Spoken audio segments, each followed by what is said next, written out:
Dial. Also online at theticketfm.com. On the internet. KNTK FM Firth. 93.7 The Ticket. This is 93.7 The Ticket. Look at me, sure.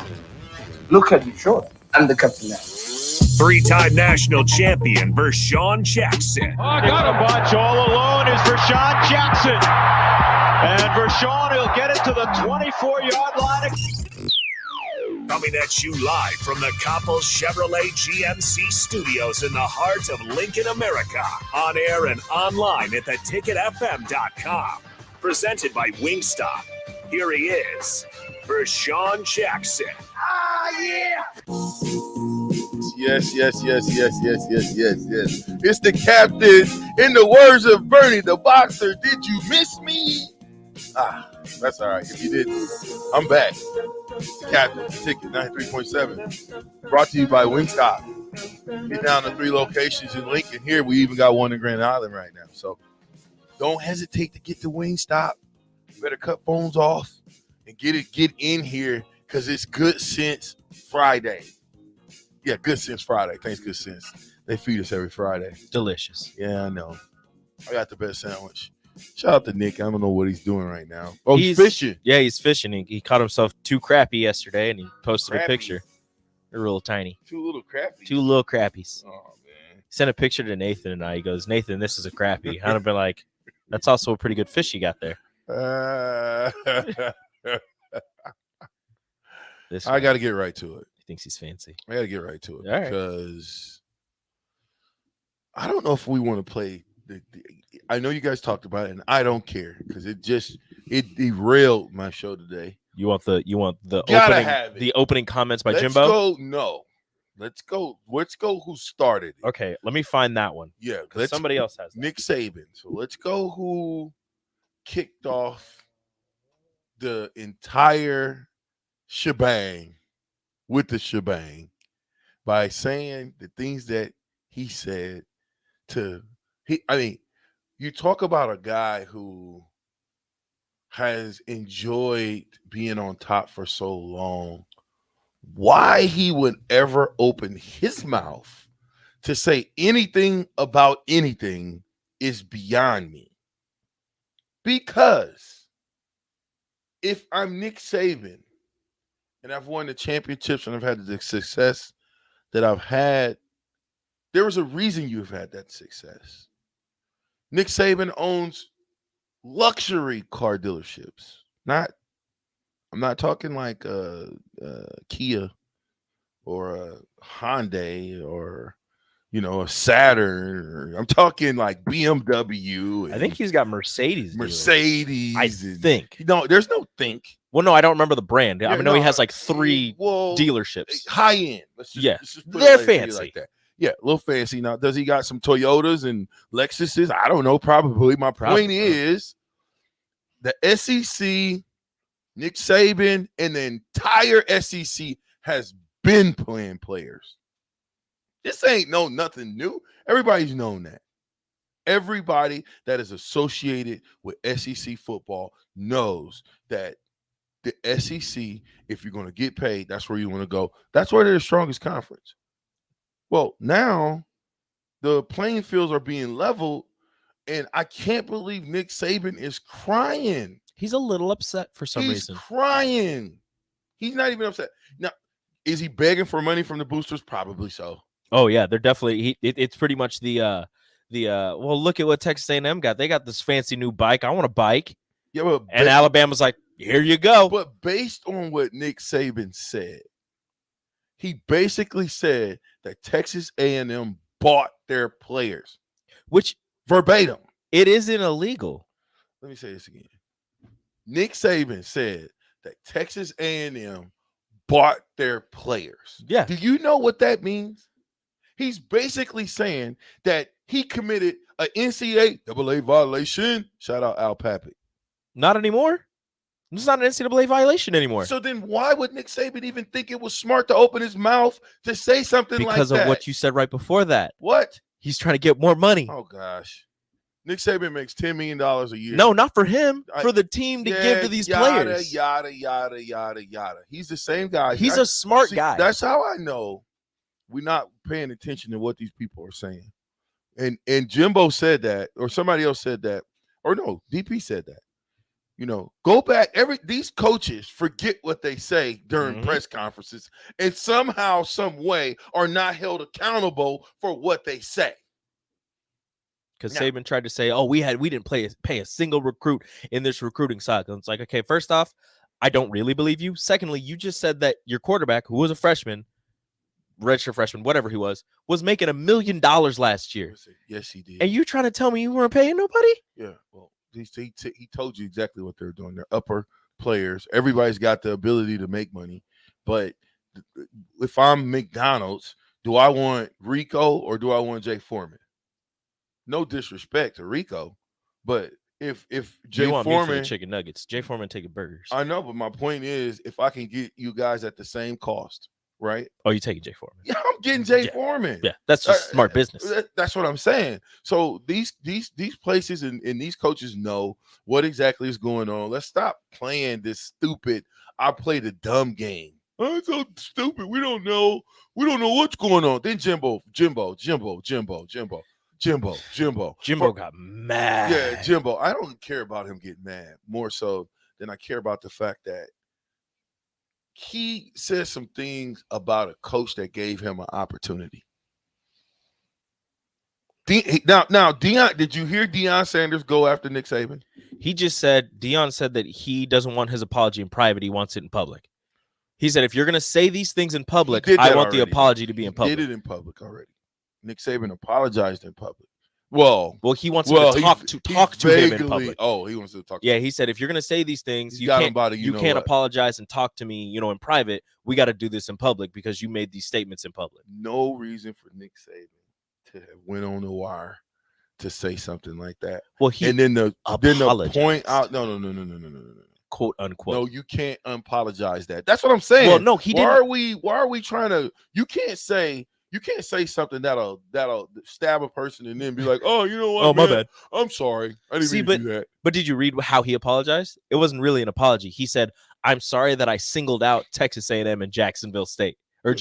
I listened. So he's pretty much saying, look, I'm not sorry for what I said. I'm sorry that I just included you two. I should have included everyone, except for me, obviously, because I don't cheat. Okay, so let me just say this again.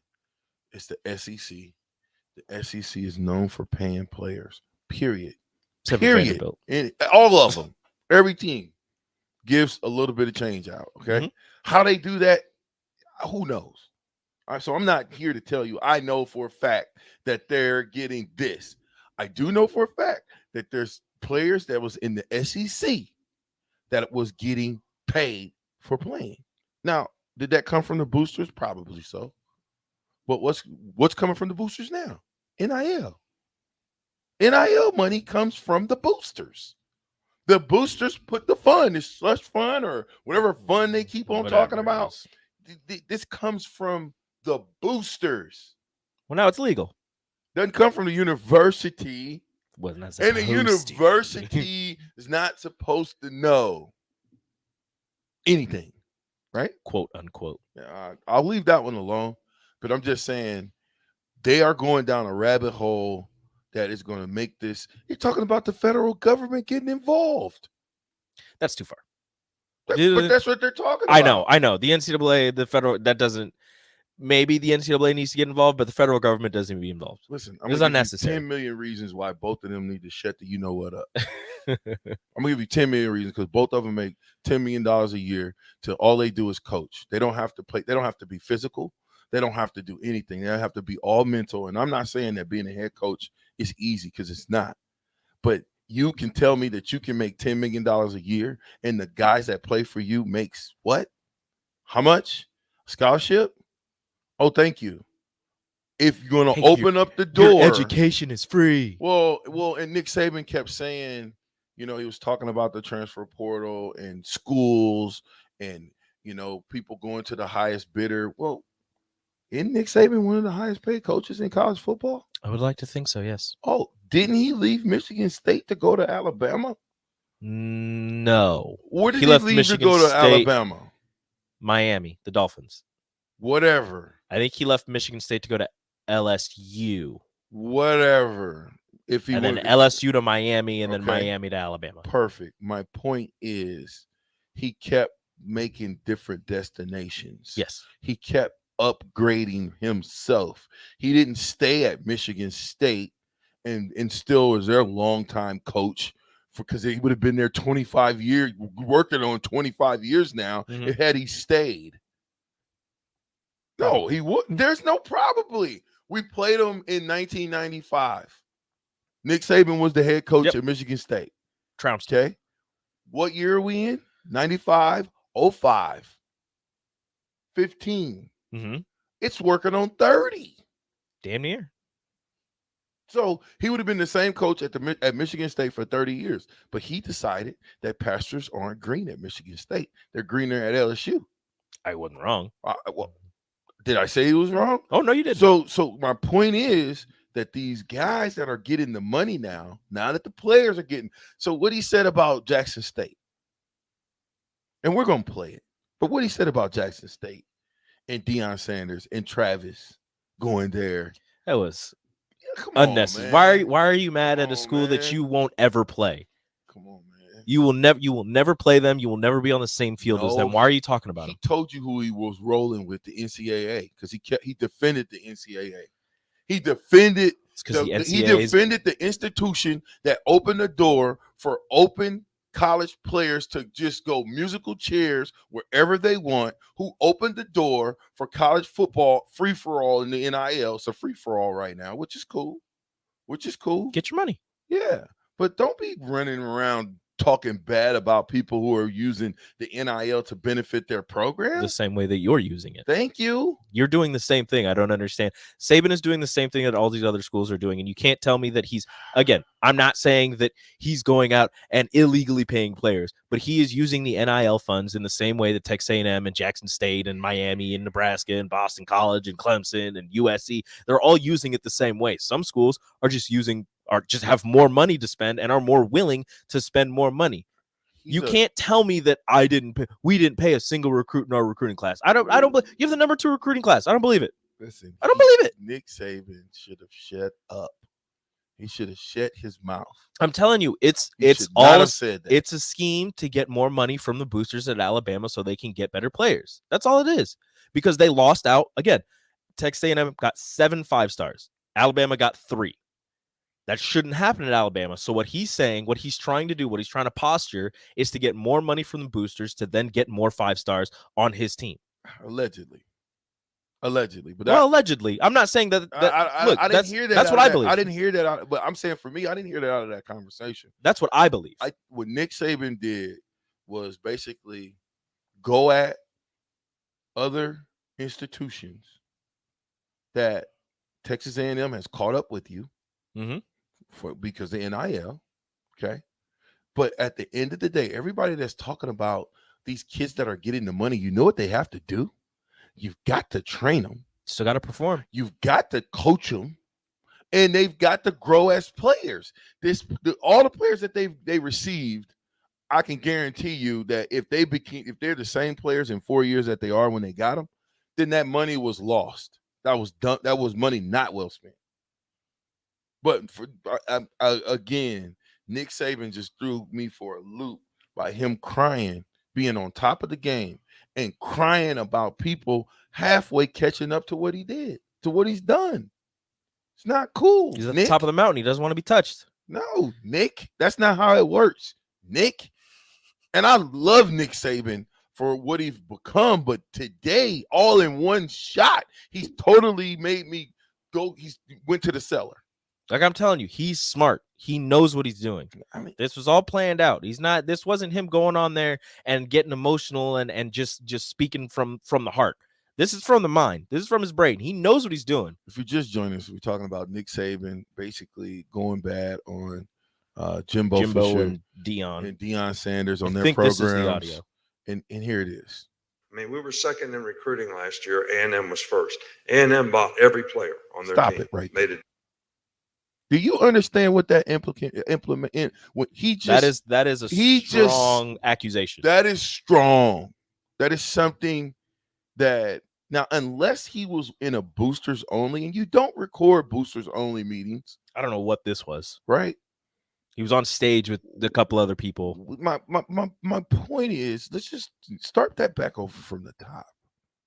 Up this so people can hear it. I mean, we were second in recruiting last year. A&M was first.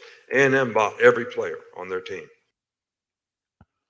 A&M bought every player on their team. First of all, the colleges aren't supposed to be involved in the NIL. No. But so buying every player on your team is not, again, in this NCAA landscape, not illegal if you're promising them NIL deals. That could technically be constituted as buying them, which is what Saban said in his apology. He said, I worded it wrong. I should have said that they were offering all of these kids massive NIL deals. I'm buying them. It's the same thing. That's buying players. Buying them. If I got the money, Husker fans, boosters, you listening to me? If I'm the guy, I'm buying them. That's what me and DP were talking about in one-on-one and later on in old school is if you have enough money, you put together packages to get these players. It'd be a lot easier in basketball because it doesn't take you can get 1, 2, 3 players and change an entire program. But in football, it's going to take more than just one player. But it's you can if you have the money, you should be able to do it. Yeah, I know. And Nebraska has the money. They got the money. So all I'm saying is, then if that's the case, Nick Saban should have just hush your soul, hush your mind, and not throw your buddies under the bus. Deion Sanders respects Nick Saban big time. Oh yeah. So he's never went bad on him publicly, okay? Because by basically saying, what's his name, Henry, the kid that went to that chose a FBS school over going to a Power 5 school. Oh, number 5 recruit in the nation. He was going to go to Florida State, switch to Jackson State. There you go. First of all, that had nothing to do with Nick Saban. He wasn't going to Alabama. Nope, he was going to Florida State. Yeah. So why are you bringing that up? Maybe Saban thought that they were going to flip him from Florida State. Yeah, listen, this man been paying money, man. He just understands, and I'm not saying that Nick Saban is wrong because I like Nick Saban. I love a lot of his stuff, but I just don't think he should have went on wax by saying what he said specifically about programs when he knows that Alabama has been the forefront of paying players. Forefront. That's what Jimbo insinuated as well. They're on the forefront of paying players. Let's just stop it. It's the SEC. They always cheat. So what Sua Craven said. Man, the SEC always cheats. Sua said that all the schools southeast of Texas were offering him 10 to 20K just for visits, and that his mom told him, you're not going down there. You're going to the Pac-12 because none of those schools were offering any money. That's why he ended up at USC. I'm telling you, every SEC team, every one of them, give up a little change. They got to.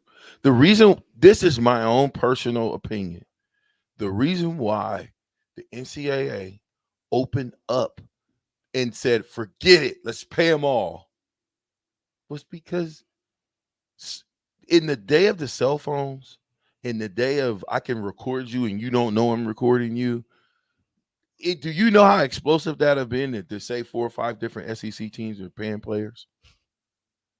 So now it goes away because now everybody's paying players. You have to worry about it. Yeah, we ain't even thinking about it. Now it's a figment of people's imagination. You don't have to worry about maybe those top flight SEC schools getting in trouble, and you're gonna have to, based on what you've done to other schools in the past, ban them from postseason play. And if you're the NCAA, banning a top flight SEC school from postseason play is a lot of money you're going to lose out in people in TV dollars from people watching the playoffs. Yeah, well, I just. The Nick Saban just goes, let's play the next part. Made a deal for name, image, and likeness. All right, we didn't buy one player. All right, but I don't know if this dude is just right here. One more time. All right, we didn't buy one player. One more time.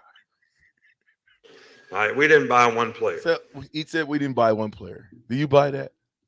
No. I understand how he could believe that people might believe that because, oh, it's Alabama. They are always in the national championship conversation. They've got Heisman Trophy winners. They're producing NFL talent at such a high level that recruits just want to go there because it seems like a fast track to the NFL. But at the same time, a lot of other schools have produced NFL players. A lot of other schools have been in, well, not a lot, but a decent amount of other schools have been in the college football playoff and are in the national championship conversation. You still got to fight with them for these recruits. And those schools are offering money. If you're not offering money, I mean, what else you got? You're like, oh, we have Nick Saban and we have NFL potential. We're like, okay, well, Clemson has Dabo Swinney in NFL potential. Georgia has Kirby Smart in NFL potential. They just put the most kids in the NFL in a single NFL draft than any other school has. They're offering me this much money. What do you got? Well, we got NFL potential with Nick Saban. Okay, well, I'm gonna go to Georgia. But you're going to tell me you didn't offer any kids any money? I find it hard to believe, Nick. I find it hard to believe. Yeah, well, keep playing. Jeez. All right, but I don't know if we're going to be able to sustain that in the future because more and more people are doing it. Yeah. So it's tough, and people blame the NCAA.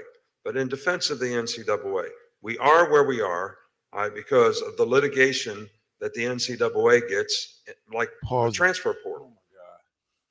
We are where we are because of the SEC.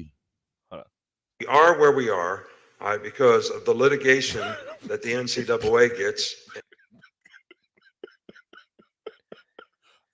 So he's blaming outside forces for forcing the NCAA, one of the biggest corporations in the world, thriving off of the backs of unpaid amateur athletes, because an outside force forced them to allow this. Yeah. Force their hand. Made the NCAA open up the portal. The NCAA for years has been getting dragged through the mud, and you know what they've said? Nah, I don't care. We're still gonna do this. And then finally, they're just like, you know what? Maybe people should stop. Go ahead and play it. Like the transfer portal. Every time somebody wanted to transfer, they'd apply for a waiver. If you didn't give them, if the NCAA didn't give them a waiver so they could be immediately eligible, they filed suit. So the NCAA would back off and give them a waiver. So they just said, we're just going to make a rule where everybody can transfer. Okay. That part. Not everybody got the waiver. So him saying that, oh, they would just, step up to the NCAA and the NCAA give them one. Not everybody got one. There's a player, there's that well-known, I don't remember his name, but it was an offensive lineman who transferred from, maybe it was an SEC school to somewhere up in the Northeast because his mother was having health complications, and the NCAA denied it because the college wasn't close enough to where his home was. But then you've got Justin Fields transferring from Georgia to Ohio State, and he gets a waiver. Why did he get a waiver? Well, maybe because he's one of the best players in the nation, and Ohio State's one of the best teams in the nation. So, no, Coach Saban, not everybody got the waiver for transferring, and that's not the reason they opened up the transfer portal with the free one-time transfer. Jason said on the text line, and I quote, "We didn't buy one player. That just means we bought lots of players." I guess that's one way to look into it. I got a text on my. Is there any listener that wouldn't consider changing jobs for $100,000 up front? What explain? So when we're talking about the transfer portal and all of that, you're getting offered or from, going from, instead of going to an Alabama where you're not gonna get paid, to going to a Georgia, if they're offering you $100,000, are you going to turn that down just to stay at an Alabama? Depends on who you are, but if smart person probably wouldn't. No. I mean, you want to go somewhere where you loved, and if somebody's willing to pay you $100,000, guess what? They like you. They want you there, and they're showing you that, hey, aside from the $250,000 scholarship we want to give you, we also want to give you a little extra cake. It's not like your job is changing that much. You're still playing football. Maybe the schemes are changing, but for the most part, you're still playing football. And now you got some little bit of change in your pocket. This is what Professor Rick asked. How much of the NIL goes back to Sam Keller lawsuit? First of all, if I could catch Sam Keller, I probably would punch him in the jaw. Because I was just playing. I don't promote violence. I'm too old anyway. So Sam Keller, this whole NCAA name, image, likeness thing, right? left a lot of people out of the fold in that deal. Like, there's a lot of guys that, there's some guys that got paid that I was like, you never even played before. You didn't even get on the field, but you got money from the Sam Keller suit. Sam Keller and Ed O'Bannon, both of them. I mean, it's just. And that's why we don't have NCAA football. Right underneath our noses. Yep, that's why we ain't got NCAA. Got rid of one of my favorite video games, Sam Keller. Thanks a lot. But why didn't the NCAA, just think about this, though. Why didn't the NCAA just pay the players at that point? Yes, I don't know. According to Nick Saban, that this is the only reason they started it now is from outside forces, not from back when Sam Keller was suing them. So it was some new outside force that forced the NCAA to switch up and go to NIL and open up the transfer portal. Not Sam Keller, not Ed O'Bannon. Oh no, not those $1 million lawsuits that were paid to all these players. No, it was something else. Hey, listen, this is what Bubba say. This Bubba.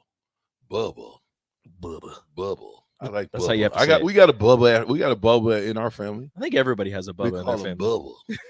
Where's Bubba at? I don't even know how he got that name. That's how you have to say it. Okay, yeah, Bubba. You got to say it like you got 3 necks. Big Bubba. Bubba said, didn't Nick Saban back in the day say he wasn't leaving Miami for the Alabama job? Yep. We didn't buy one player either.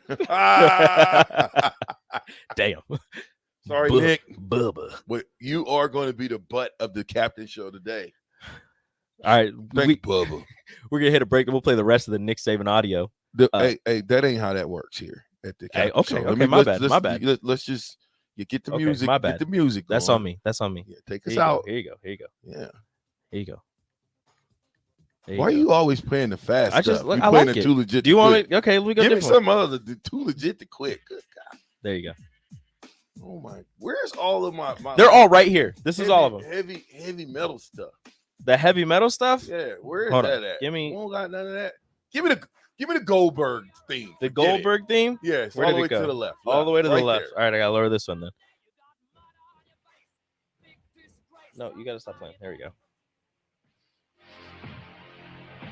It's the kind of day it's gonna be today. Turn it up a little bit, Rico. It's the kind of day it's gonna be today, folks. It's Friday. It's Good Sense Friday, and Nick Saban did not show good sense by saying what he said. And so we're gonna get on him.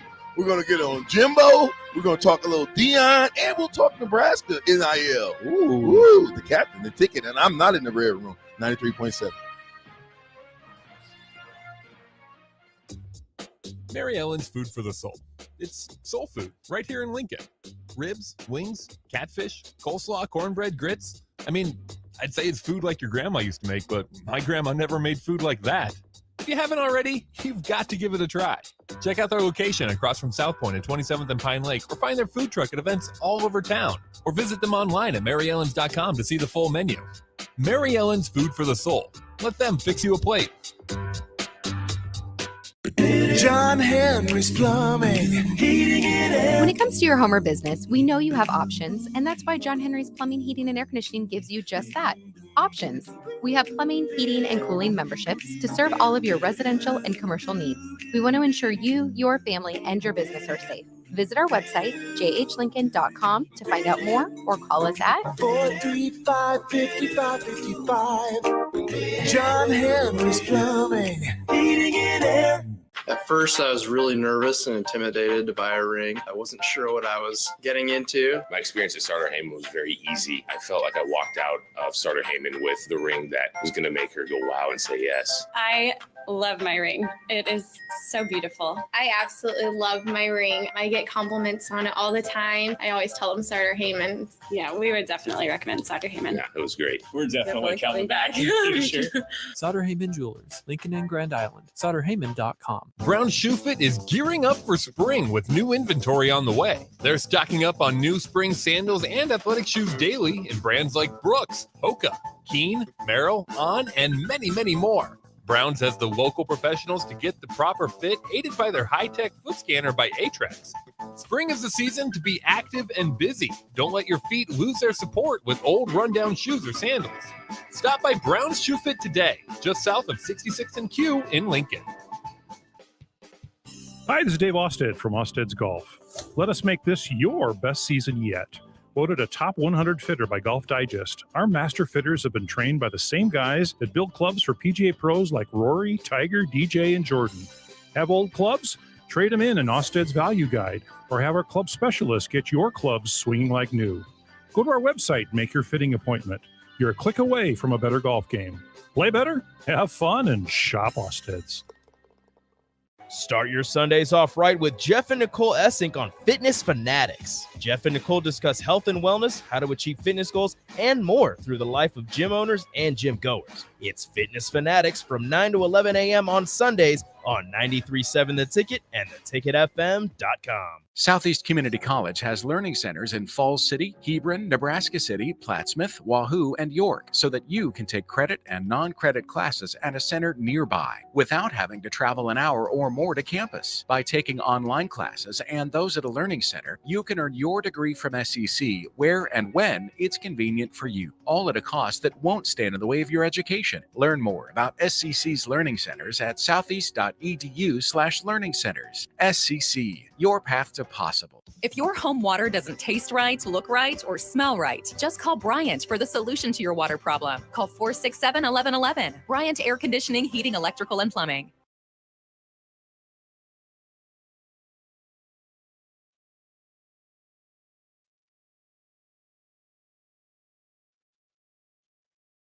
Yep. The captain, the ticket, 93.7. Me and Rico gonna fight in a minute. You know what I'm saying? I'm gonna put him on every wall and glass up in this piece. Slipping on your pimping. That's on me. Anyway, 9597. I don't condone this type of behavior, but I've got to read it because that's what the ticket fans said. Saban saying they don't buy players. It's like a cokehead saying, I don't like cocaine. I just like the way it smells.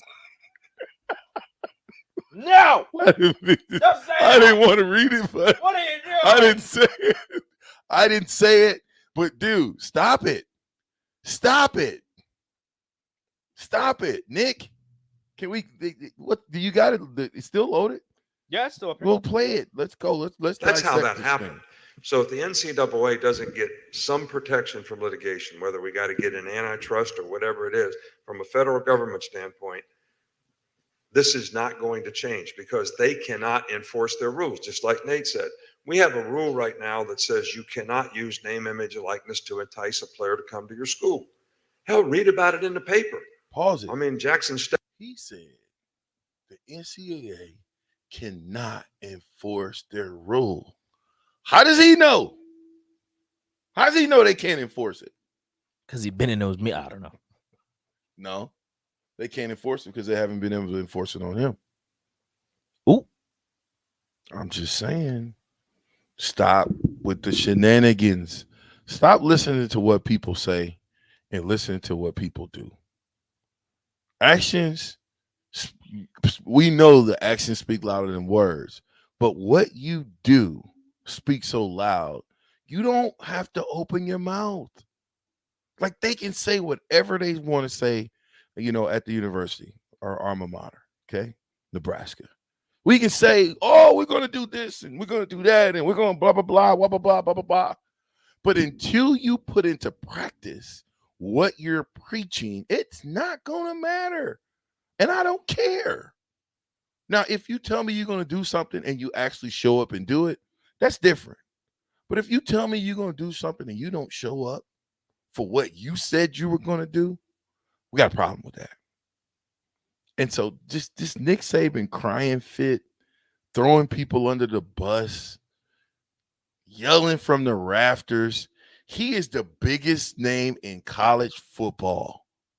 He is the most, if you ask anybody that halfway knows anything about anything other than football, and you said, name one college football coach, most people would say Nick Saban. Nick Saban. So Nick Saban used his platform as the top dog to attack other institutions for doing what you defended the NCAA for. Man, what kind of shenanigans is going on? This is some shenanigans. You got to be kidding me right now. This man defending the NCAA, then going bad on the NCAA, the same program that the NCAA said is cool. He's defending the NCAA, but then in the same breath, he's kind of attacking the NCAA for not stepping in to prevent whatever he is insinuating happening is happening. Who's ever the dark forces that's pulling the strings behind the NCAA is who he's talking about, I guess. But it's the same dark forces that have allowed it possibly allowed him to do whatever he was doing. Perfect. Go ahead and play it.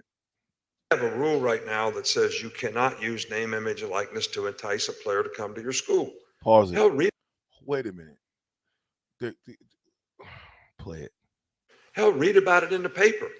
I mean, Jackson State paid a guy $1 million last year that was a really good Division I player. Do we know Jackson State paid a player $1 million? We do not. Is that a fact? We have read that on sites that have really no reputation. So CBS Sports, nope. ESPN, nope. Nobody else reported that. Nope. Then you tell me why in the world would the most powerful man in college football regurgitate something that is second, third, fourth, eighth hand information? Huh? I don't know. Come on, Nick. Maybe he knows something we don't know. Come on, Nick. Even if he did, probably should shut up about Probably shouldn't talk about that without any credible information. No. Mouth of the South. This is what the Mouth of the South says. This Nick slander got the boys fired up down here. But also, we got to know Nick would pay a guy off the street $20 for a solid go route. Oh, you tell me you run a 4.3? Yeah. And you can catch a little bit? Let's see that. Here's $20. Hey, here you go. Run that. Number 17. Hey, keep that 20, man. We appreciate that. But you know, get some gas and maybe a burger or two. But we're gonna have to pass on you respectfully. Thank you. 20 well spent though. It was nice to see you do that go right. I guess your hands aren't that good. Well, whatever. South, thanks for that, man. Bryce says, do you really think Jimbo has dirt on Saban, or do you think he's just trying to institute or insinuate things to badmouth Saban? So let me just say this. I ran a football program. I started with this amount of coaches.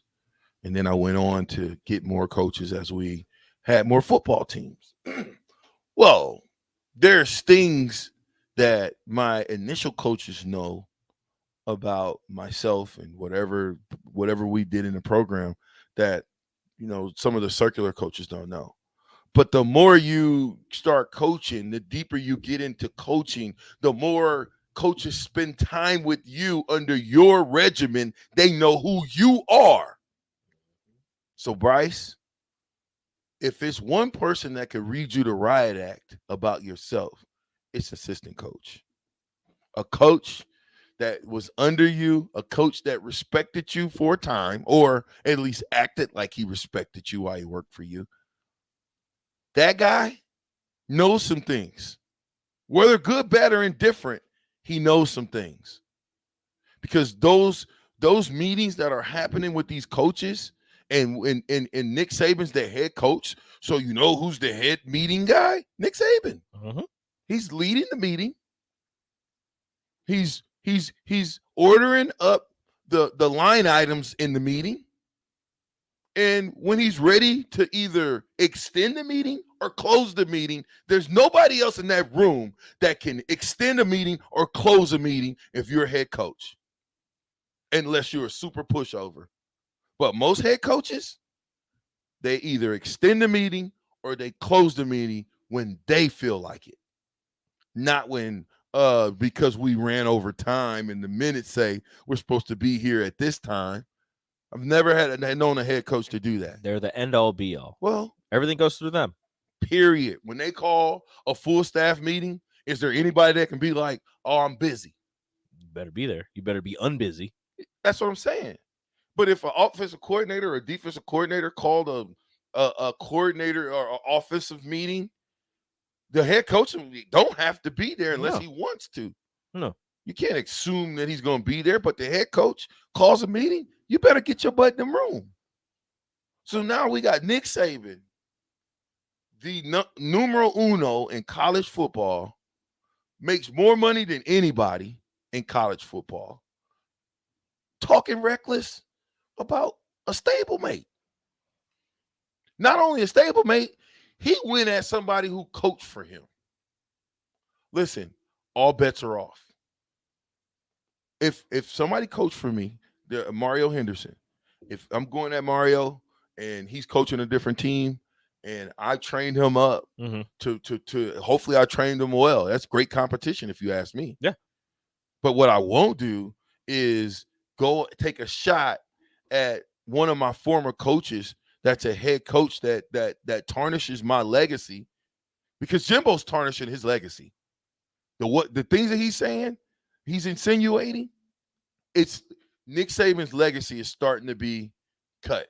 This is the second year that he's gone after Saban, because Saban said something about Texas A&M. Well, like I said, I don't know what it got in between Jimbo and Nick Saban, but this is the second year that Jimbo Fisher has been upset with something that Nick Saban has said. I've never heard a coach go after another coach like that, though, and insinuate. First of all, he compared him to God. Yeah, we have one in here. He felt like no, but don't go there. Okay. Let's go back to Saban. Let's finish that one out. Yeah, we got to finish Saban. I mean, Jackson State paid a guy $1 million last year that was a really good Division I player to come to school. It was in the paper, and they bragged about it. Nobody did anything about it. Pause it. Was that in the paper? It was not in the paper. They They I don't know about bragged, but they were, saying, look, we got a 5-star commit. Like I think it was the first time that an HBCU had gotten a 5-star ranked 5-star player to commit to them. So, I mean, if I'm Jackson State, I'll brag about that too. They didn't say anything about money. No, they didn't say a thing about money. Nope. That's what I'm saying. So how is it that we come to a day and an age that we will allow a person, because they're in the position of a Nick Saban, to say and do anything, to tell a bold-faced lie, to basically that? And listen, I like Nick Saban. I'm a Nick Saban fan. Mm-hmm. I am. I'm a Nick Saban fan. But he is, for me, he has tarnished his legacy because he's cried about something that is done for everybody in the conference. And because it'd be one thing if Nick Saban was 10th, right? Mm-hmm. But he was second. You mad because you got number 2 in recruiting? I just don't get it. I get it. These coaches are overpaid, and we put too much solace in these head football coaches, head basketball coaches, and the subjects that are doing all the work. Mm-hmm. Now that they're getting a little piece of the pie, things are up in the uproar. It's upsetting some people. Yeah, and it shouldn't, though. I mean, if you're getting $10 million over, X amount of time to be a head coach, to do what you love to do, man, and then you go and cry about another guy, but you defend the NCAA? I've heard it all. You're defending Go ahead and play. You're defending the institution that for the longest time has been said by coaches, by players to be doing some things wrong, to not have the best interests of the players at heart. And now that somebody's catching up to you, you're getting upset at other people and not the institution that is really at fault. Okay, Mary. Marv said it is what it is. Saban and Jimbo were both speaking truth. A&M bought a recruiting class. And you know what I say to that? So what? So what? So what? A&M bought it. If they got enough money to do it, guess what? I'm going to do. If I can call some boosters, hey, we need to get Jimmy over there, Craig, Antoine, Jaquan, and all them other boys over there. Let's get them. Man, how much you say? Oh, yeah, I got that, homie. Don't Easy. worry about that. We got that. It's the ticket. 93.7, the captain. Put a frog in a pot of boiling water and it'll jump right out. But put a frog in a pot of cool water and slowly heat it up, that frog will boil. As a metaphor for us and all that we go through as veterans, it's a story that rings true. We learn to endure the heat in silence. We apply what we learn to life. The bills, the job, the family. Things we're expected to handle with ease. When life heats up around us, we just try to stay afloat. We let the water boil. Reaching out isn't easy, but you've never been interested in easy. You joined because you were not afraid of hard work. You are not a frog. If you or a veteran you know needs support, don't wait until the water boils. Reach out. Find resources at va.gov/reach.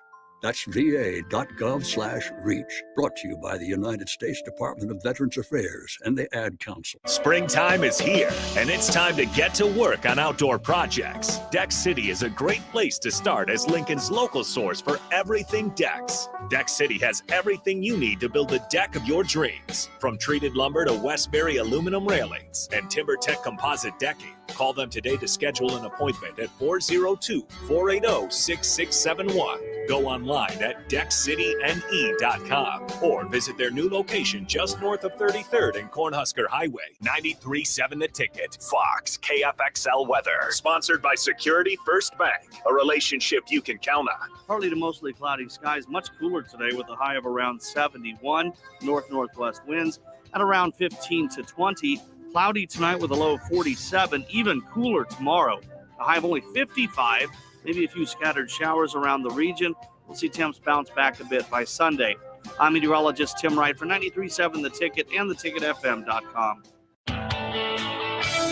Another packed summer sports season means it's time to get to N Street Drive-In to fill up on all your beverage needs. Stop by for great deals on May's Beer of the Month for Boulevard Brewing, Tallgrass Brewing, and Glacial Till Ciders. Also, make sure to download the new N Street Drive-In app to order online and to set up delivery right to your front door. And don't forget their top-notch Crowler fill system. N Street Drive-In, your one-stop beverage stop at 1801 O Street. It's time for today's STEM tip. Okay, you know recycling is important. No one wants plastic in the ocean. Here's a cool way to repurpose a plastic bottle. Build an awesome terrarium. Cut a large plastic bottle in half and fill the base with sand, pebbles, potting soil, and your favorite plant. I chose an African violet. Put the top of the bottle over your base and place it in the sun. Your plant will grow sealed in its own ecosystem. Fun, right? Learn more at She Can STEM. A message from the Ad Council. Spring has arrived. Dust off your clubs and play the city. Lincoln City Golf Courses offer 5 different places to play, including Holmes, Pioneers, Highlands, Mahoney, and the Par 3 Jim Ager course. Plus, one membership gets you access to all 5 courses, or ask about a discount card that gets you 15% off all rounds. There's also adult classes with lessons for every level with Lincoln City Golf Academy. Learn more about membership and classes today at lincolncitygolf.org. Your home is your empire. Protect it with Empire Fence. Get a free instant quote with the online estimating tool at empire-fence.com. See an upfront estimate with no hidden fees. An Empire Fence can provide privacy and improve the appearance of your home. Keep kids and pets in or out of your yard. Increase security and add value to your property. Visit empire-fence.com now to view the stylish and maintenance-free possibilities for your home and get a free instant online quote. Let Empire Fence protect your empire. In today's day and age, people are trying to do more and more projects by themselves. That might be better on the wallet, but it can also lead to painful sounds like this. Ow! Poor guy, trying to do wiring all by himself. Let's have another listen. It's just not worth it. Don't hurt yourself or make things worse than they are already. For any of your electric needs, call Joe at Ambition Electric today at 402-217-3415 or go to ambitionelectric.com. Hey, it's Nelson inviting you to stop by the newest Caterpillar Vape Shop here in Lincoln at 2601 North 11th Street. Get to know the team that will find you exactly what you're looking for. Premium e-juice, CBD, Delta 8, mods, kits, and more. They can answer any question you have and find the right fit for you. In a hurry, hit the drive-thru for convenient service. Amazing rewards for existing customers, and as always, new Caterpillar Vapes customers get 50% off their entire purchase. Now is the time. Stop in. Caterpillar Vapes, 2601 North 11th Street. Follow on Facebook or online at caterpillarvapes.com. 1 in 3 adults has prediabetes. 1 in 3. That means it could be you, your football buddy, your football buddy, or you, your best man, your worst man, you, your dog walker, your cat jogger. While 1 in 3 adults has prediabetes, with early diagnosis, prediabetes can be reversed. Take the risk test at doihaveprediabetes.org. That's doihaveprediabetes.org. Wait, did they just say 1 in 3 adults has prediabetes? That's 33.33333% of adults. That means it could be me, my boss, or my boss's boss, or me, my favorite sister, or my other sister. That's 7 members of my 21-person romantic book club. Wait, the 1 in 3 could be me, my karaoke partner Carol, or my karaoke enemy Jeff. I'm going to take the risk test at doihaveprediabetes.org. Brought to you by the Ad Council and its Prediabetes Awareness Partners.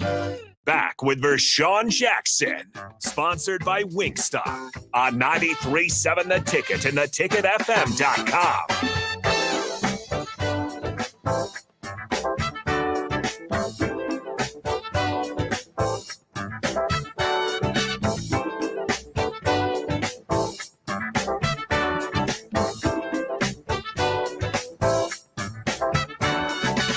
Welcome back to the Captain, 93.7 The Ticket, theticketfm.com. We're still talking Saban and Jimbo. It's such a weird situation that they're in. We welcome in Jake Sorensen. Get over there, Jake. Get over there. We tell Jake Sorensen to get on mic too. Yeah, hey, listen, I'm bringing Jake in. Jake, you got to. I give you 5 minutes Every day, I got every stuff Friday. to write up. See, and I was going to bring you some script nachos. You didn't bring me any, did you? I forgot. Well, no, we said Thursdays because Fridays are good since Fridays. It's on the way. Yeah. Be here soon. Well, but you can have script nachos for the weekend. Oh, that sounds pretty good. Hey, man, I Whole listened to weekend of that interview script you nachos. guys had With Bill Bush? Yeah, that was kind of. He's pretty good, wasn't he? He's pretty good. I like. Well, Bill Bush has been around for a long time. I know. He's not new. Yeah, I mean, gotta have Bill he's Bush new on. this time, but I was jealous. You know, Bill Bush, if you're listening, Coach Jackson was jealous because that was a great Scoop- interview. Scoop Jackson. Yeah, AKA Scoop Jackson. Scoop Jackson. Hey, yeah, Bill Bush this morning's on our show. We talked about Sam Cook retires from the NFL, 16 years with the Ravens. That's a long time. Long time. He helped coach him at Nebraska because Cook was here from 01 to 05. Bush was here from 04 to 07 originally. Then he came back, obviously, this year, this time. But I was talking about how Sam Cook revolutionized the punter position in the NFL. Why? Well, but basically, by the way, he was able to target a certain amount of distance on his punt. So he wanted to get like 44. How about this for a fact? This was a stunning stat this morning from Bill Bush. Sam Cook, 16 years in the NFL, never had a punt returned for a touchdown against him ever. Not one time. Wow. Not one time, VJ. Not one single time. That is impressive. 16 years, no punt return touchdowns against him. That's pretty impressive. You got to think of the time that he played. There's a lot of Dante Hall was back fantastic- then with the Chiefs, who was returning kicks all the time. For ton Devin of them. Hester. Devin Hester. I know Antonio Brown with the Steelers. Right. Think about AFC guys because he's playing those guys. Yeah. I mean, Josh Cribbs, he's in the same division Oh as my Josh goodness. Cribbs with the Browns, who returned 1 million punts for touchdowns. True. None. 0. VJ, 16 years, 0 that's punts against him. For Did we touchdowns. do punters? Did we do top 10 punters? We, yeah, No, you I did did top that? 5. You did did top not. 5. We didn't. I mean, you Did could we do. put Sam Cook in it? I don't think we put him in there, did we? We didn't do top 10 punter. We No. didn't. We If did- you're we gonna do did punter, kick- no, you we just did need to kickers. do. We didn't do kickers. punters. You didn't do We didn't do punters. punters. We didn't do punters. I mean, we Cook could just do top 10 is easily specialists. top 5. No, top 5 No, you got punters. You got to do specific. Okay. Yeah, positions, specific. Rico. Top 5 My bad. punters. Specialists are people. They have different I spots. know they are. Yeah, and I don't want to get sidetracked with this punter conversation because that's going to be later on after I get through destroying Nick Saban for his tomfoolery. So Yeah, it was I pretty brought bad. you in to ask you about that. Okay. What is your thoughts on Nick Saban and what he said? We'll play a little snippet real quick. Let's pick it up and give him Where we're at, just where we're at. Just where we're at. We'll give him a little oomph. I mean, these guys at Miami that are going to play basketball there for $400,000, it's in the newspaper. The guy tells you how he's doing it. So, Pause. but the Is that he said it's in the newspaper? That one was. Yeah, that's the John Ruiz in Miami. He is That one he is was out there. But wait a minute. The other ones he's Was it insinuating were not. announced from the University of Miami? That was announced from his agent that he Okay. was not going to return to Miami unless that's how much he got. Correct. And then he Agent is going said to play that. Miami. but the University of Miami did not come out and say from Miami, we offer blah, blah, blah, blah, blah, blah. Well, they weren't offering. That was being demanded by his agent, saying he would not play for them unless he got his NIL. Did the University of Miami updated. agree to it? Did they say, okay, here? They brought him back. They brought him. So something worked. They came back. No, he didn't like the fact that there's a guy from Kansas State that's transferring there. He's making $400,000 in NIL. He says, I'm only making $150. Where's my stipend? I actually played for this team and was good this year. So he wanted to make money like I think Nigel Pack is his name. He wanted to make more Kansas than Nigel State. Pack. Level the playing field, which is what you're going to get. But you know what? John Ruiz did not like the fact that he was putting him on blast, basically saying, "Hey, man, we're getting you money. Like you just calm down." Well, they gave him the money. We got something. They showed him. They gave him the money. Satisfied in some capacity. Take this lollipop and shut up. You ain't heard nothing else from him. Shut up. All you do is complain. Yeah.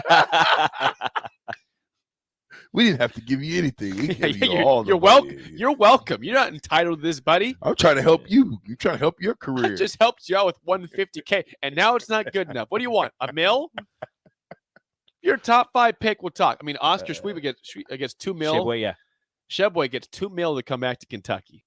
Dang. $2 million in NIL. See, that's what I'm saying. Breaking news in Big Ten basketball: Trace Jackson Davis coming back to Indiana. What's the money?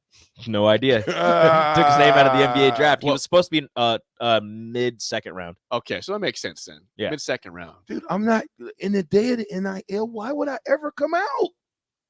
Why would I come out early? Unless you're guaranteed somebody a did top say pick. that, and I do think that this is true.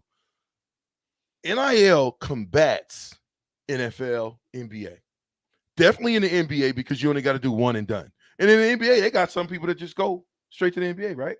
Or They go one and done G now? League. It's G League. G League. Still, but So it's one and done in college. It just you just have to be 1 year out of high school. You could not do anything. You could graduate high school, not do anything for a year, and then go. But you have to be 1 year out of high school to go to the NBA. I mean, at least in football, they make you go 2 years at least. 3. You know, well, I counted a red shirt, but 3 years. Yeah. Here's my point.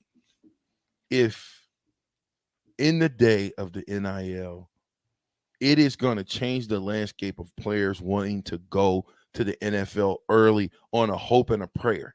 Some guys should have came back to the University of Nebraska because of the NIL money. Jake, anything else? You're looking good today, VJ. I'm Looking trying. good. What You're do you looking mean? I good. got my electric shirt on. Soon I'll have some food for you. Got my love print still. We get some script nachos next week. Is that or- Joe that runs Yeah, this? that's Man, shout out That's- to that's Joe for DP. eating all that hot stuff. Yeah, DP Joe. That's That's all I'm DP's saying. thing. Yeah. Whatever. Script nachos next week. Script or- nachos. You got to talk to the Colonel.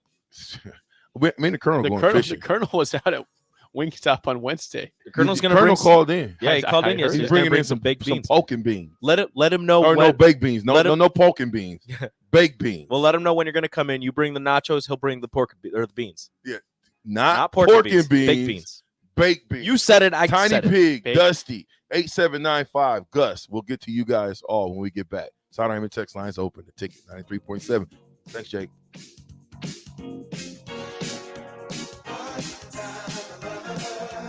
This is Lincoln's home for sports talk on the FM dial. Also online at theticketfm.com. On the internet. KNTK FM Firth, 93.7 The Ticket.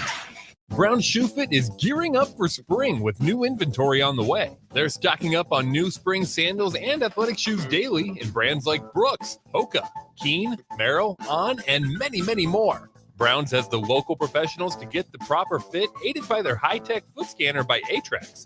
Spring is the season to be active and busy. Don't let your feet lose their support with old rundown shoes or sandals. Stop by Brown's Shoe Fit today, just south of 66th and Q in Lincoln. Hey, it's me, your cell phone. We need to talk about something serious. I know you love me. I know you like using me wherever you are, but I feel like this isn't working out when you're driving. I know you may think that it's possible to focus both on me and the road, but I just don't feel the same way. I think we should spend time away from each other when you're driving. It's for the best.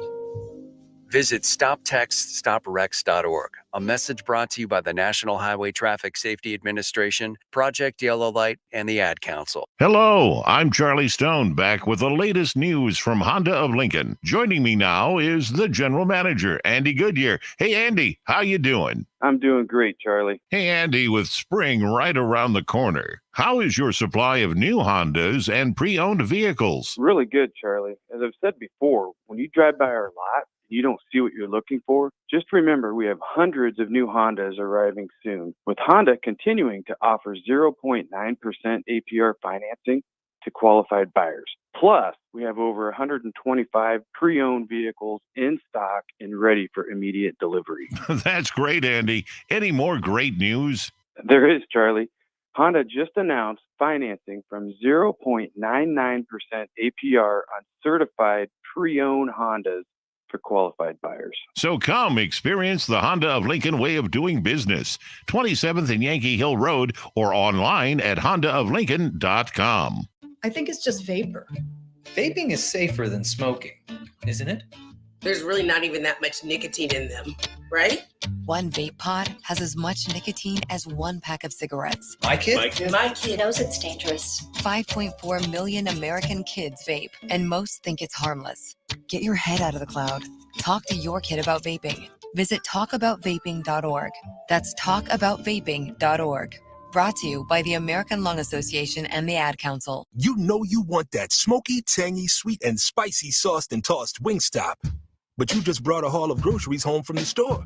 It's cool. No one expects you to shop and cook in the same day. So let the flavor experts at Wingstop hook you up with mouth-watering wings, crispy tenders and thighs, fries and sides delivered to your door. You can always cook tomorrow.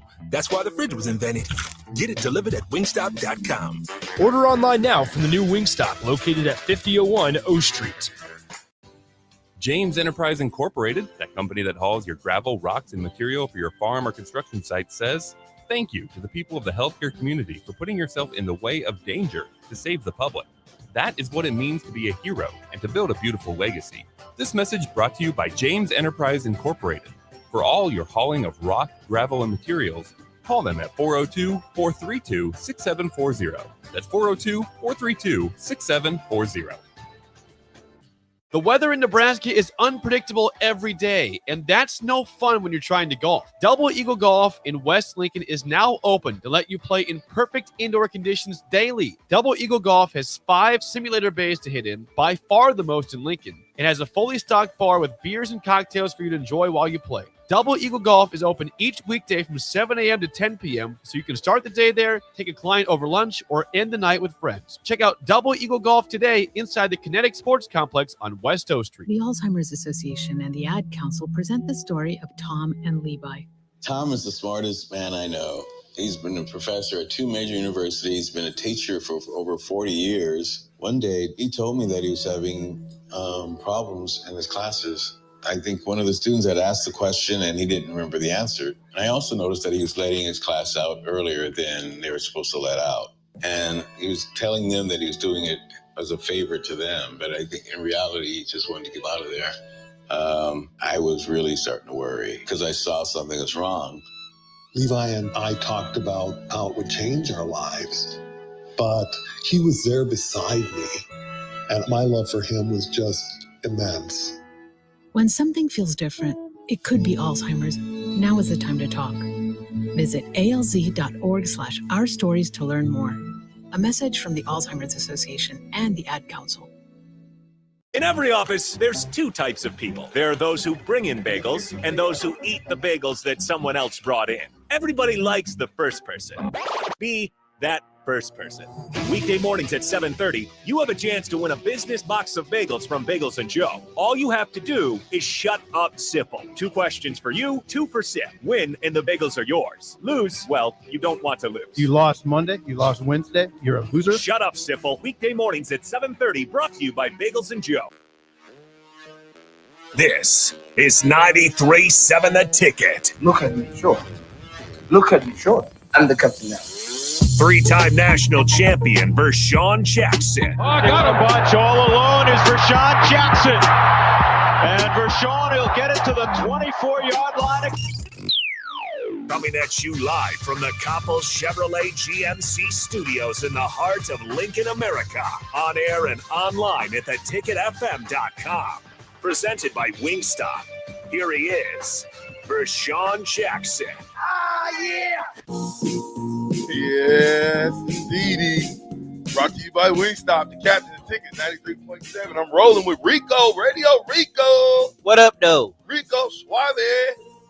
Habla español, Rico. Un poquito. I got it. You talking about the text line? Yeah. Y'all are wild, man. I swear. Amazing he did that, I know. But Gus. Y'all are wild. Oh, Gus. Ah. Gus. Reliable Gus. Gus says Saban versus Jimbo is almost comical.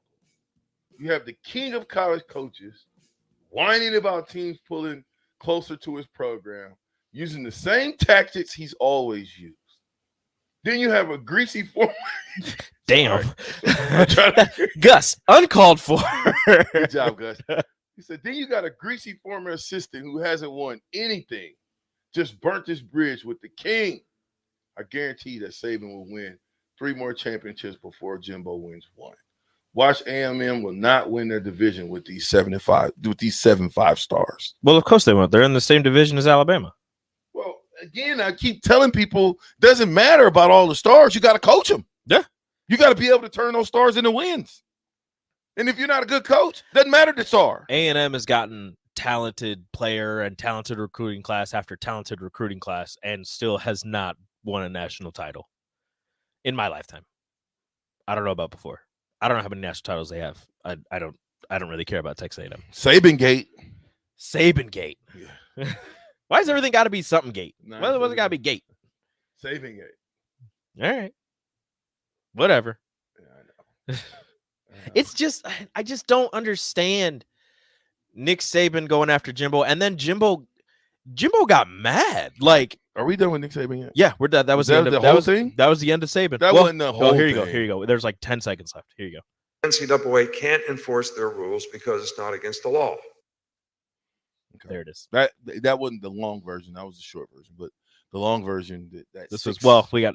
we're not gonna go the whole thing. It's a minute 30. That's the main part though. The part where he goes after Jimbo and he goes after Dion and he goes after the Miami basketball player. Like that's the main part. That's what got everybody fired up. Pecan Pie says, I'm thinking about getting some Jackson's takeout tomorrow. Going to be a long drive from Miller South, 15 minutes. But thinking it should be worth it. Suggestions. If you eat ribs, Broham is putting on a batch of Jackson ribs as we speak. I keep seeing those pictures. I gotta get out there. Yeah, the ribs would be fresh out the smoker. I'm gonna try those. A little bit later on, you have to go get the ribs. If you're a rib guy. Oh, you're a rib guy, Rico? Big rib guy. Really? You a McRib guy? No, it's not the same. Not McRib. Okay? I was gonna say I make my rib. Like I make my own ribs. I've smoked. I got a smoker. I smoked ribs a couple of times. Delicious. Really? Yeah, I tried. Who taught you how to smoke? The internet. Dang, it's undefeated. It is. See, and they were delicious. I'm trying out different barbecue sauces though. I got a couple different ones. Sure. So trying those out. I got like it was, before the Super Bowl, but before the playoffs, there was like a Kansas City smoky barbecue sauce. Like it was a Kansas City Chiefs bottle. I tried that. Very good. I got it at Hy-Vee. Here we are at the ticket on 93.7, the captain, and it's Good Sense Friday around here. And we're waiting on Good Sense right now, like a bunch of hungry people. Everybody just circling.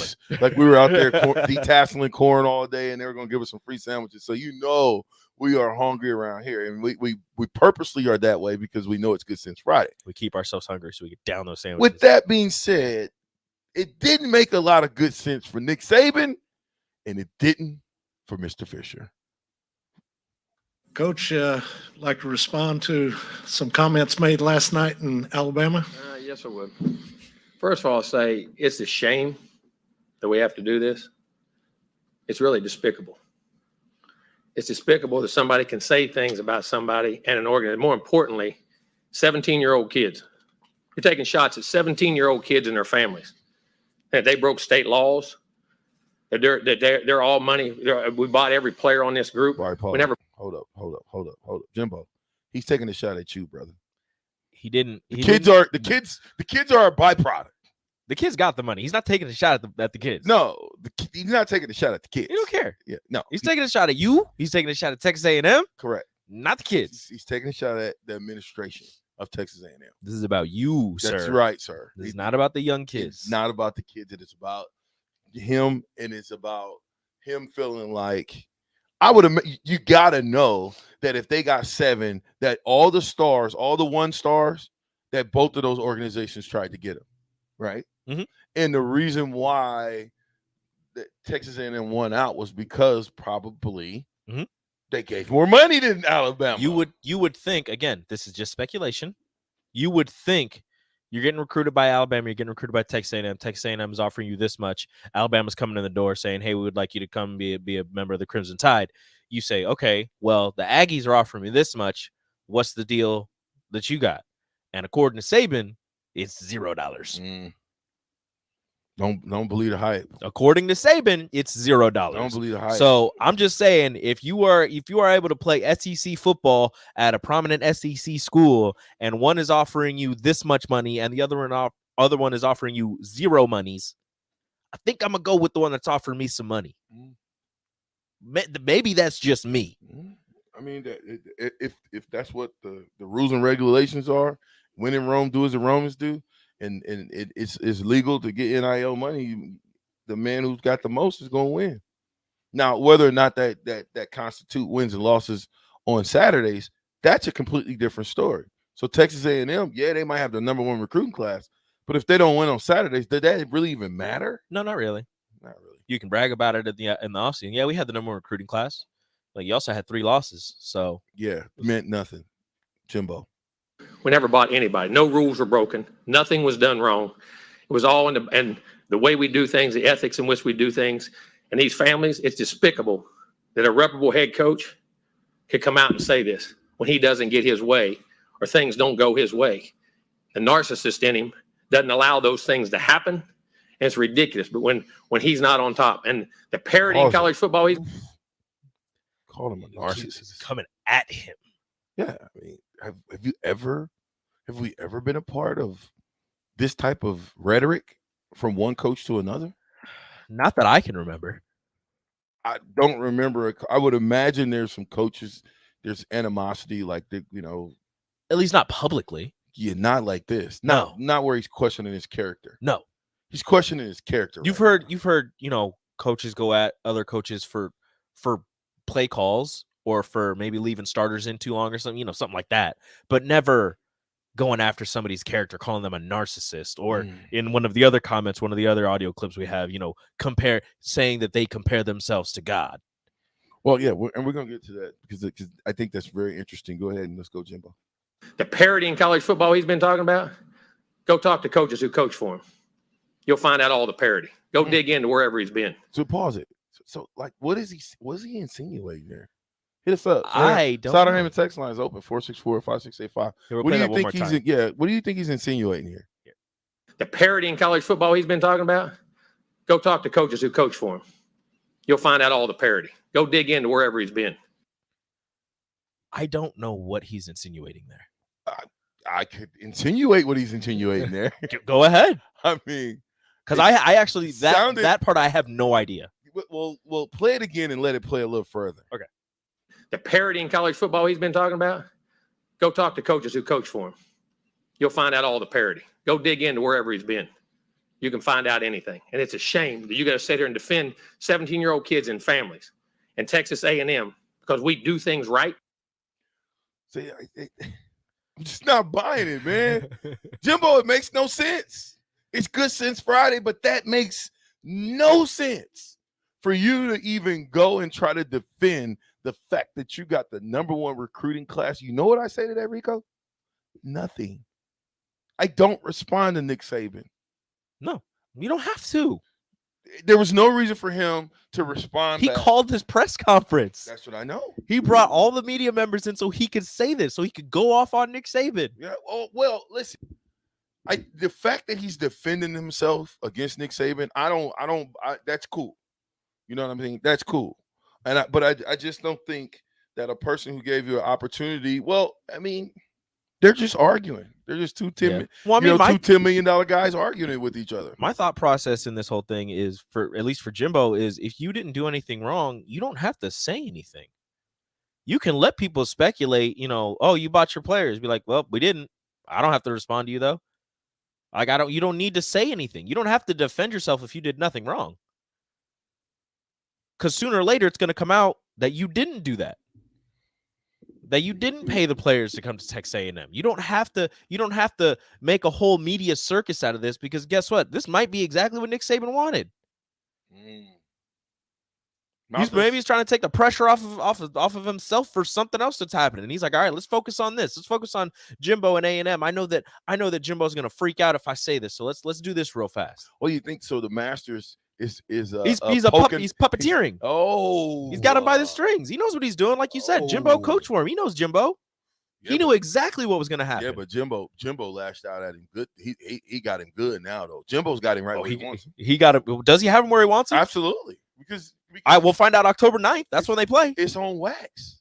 It's on wax. Look, if Jimbo like Saban, like Jimbo wants to, if Jimbo wants to come for the king, you best not miss. You're getting personal. Yeah, I know, but this is what Mouth of the South says. There's only two things that matter down here, and that's Nick Saban and my 1941 Ford X50.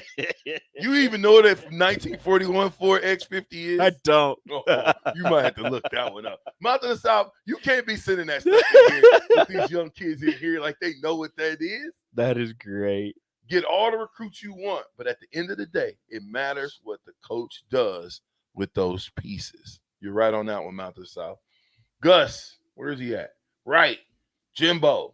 Saban is a narcissist, but he's not a rat fink. What? Oh, he called him a rat fink like you. Jimbo is so full of crap. His eyes are brown. Hey, watch out. My eyes are brown. Calm down, Gus. Chill out. Calm down, Gus. Watch it. I know you don't like him. I get it. Vershan, these are a couple of spoiled millionaires who think that the other one is cheating. Newsflash, they're both cheating. Only now it's legal. Hiding behind NIL, John. I mean, that's all it is. All those backdoor deals that were getting done in secret, they're now out in the open. You don't have to hide it anymore because it's legal. That's why when Jimbo, that's what I'm saying. Jimbo's getting upset and he's like, we did things the right way. We didn't do things wrong. We didn't do anything illegal. I'm like, yeah, you didn't. Even if you paid these players, you didn't do anything wrong. You don't have to defend yourself, dude. Yeah, I mean, I do like the fact that Jimbo's standing up for his institution and he's standing up to Nick, dog. That's saying something. Nick Saban's giving A&M free press. You know what Nick Saban's doing? He's saying, look, if you go to Texas A&M, you're going to get paid. Stop it. You come to Alabama, we're not paying you because we don't do that. Yeah, I know, but they lying. Well, of course he's lying, but that's what he said out in the open. This is pecan pie. Jimbo is making sure Nicky knows he is daddy. I beat him head to head last year, and now got his recruits Nicky tried to get. So he basically smacked him around the football field last year, right? I think Alabama won that game. What did they? Yeah. The only assistant that Nick Saban's ever lost to is Kirby Smart. Texas A&M beat them last year. What are you talking about? They only had one loss to Georgia. Stop it. Are you willing to bet? Let me check. Let me check. I'm not, but let me check. Put your glasses on it. I'm not gonna do that. Yeah. Put your glasses on it, sir. I'm not putting my glasses on. I need them to see. I know. That's my point. I need them to see. That's my point. Let's see. Stop it. I already know they lost to him. Oh, they did. 41-38. I told you. You're right. You're right. You're right. You win. All right. Watch that game. So Saban's lost to no defense. Saban's lost to two assistants. Yeah, he lost, and that's why he's falling his fifis right now. Because then he lost the game to him. Then he turned around and probably lost 5 recruits to him. 7 recruits. Let's call it 7. Let's say he lost 7. All 7 of those 5 stars. Yeah, well, yeah. Let's say he lost 5 5-stars and 2 4-stars.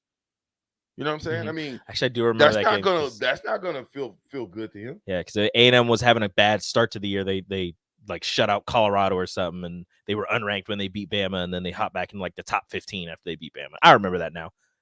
That's on me. I'm sorry. Travis and Lincoln says Bama by 30. October 9th.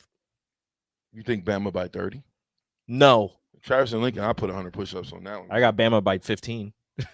I don't know. Listen, I don't know. And you don't have the way when somebody it's like a prize fight. Mm-hmm. When somebody has your number, when they just styles make fights, right? And sometimes styles make fights. Whatever he did to win that game, whatever he did, he's got to just duplicate it. Yeah. Well, now you got more talent, supposedly, because you paid for the talent, supposedly. Kelsey, the Mississippi Mud Dog, says the most comical thing about this is that the SEC schools coaches are complaining about this when that conference has been notorious for breaking rules in recruiting for decades. I know that to be a fact. Decades. I know that to be a fact. Like I said, Sua Cravens came out and said that those SEC schools were offering him 10 to 20K just to go on a visit. And he ended up going Pac-12 because they, quote unquote, didn't offer him money, which I don't believe, but that's for a different time. So Abe said Saban helped Texas and Jackson State. He gave them free advertisement. Yeah. I ain't buying that. I'm telling you, when the biggest coach in college football is complaining about schools paying players to go there, you as a recruiter thinking, okay, well, if I go to a Texas A&M or a Jackson State, I'm gonna get paid.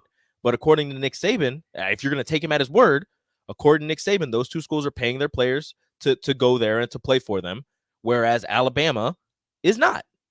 Again, according to Saban, according to his words. We did not pay a single recruit to come here. Dusty makes a good point.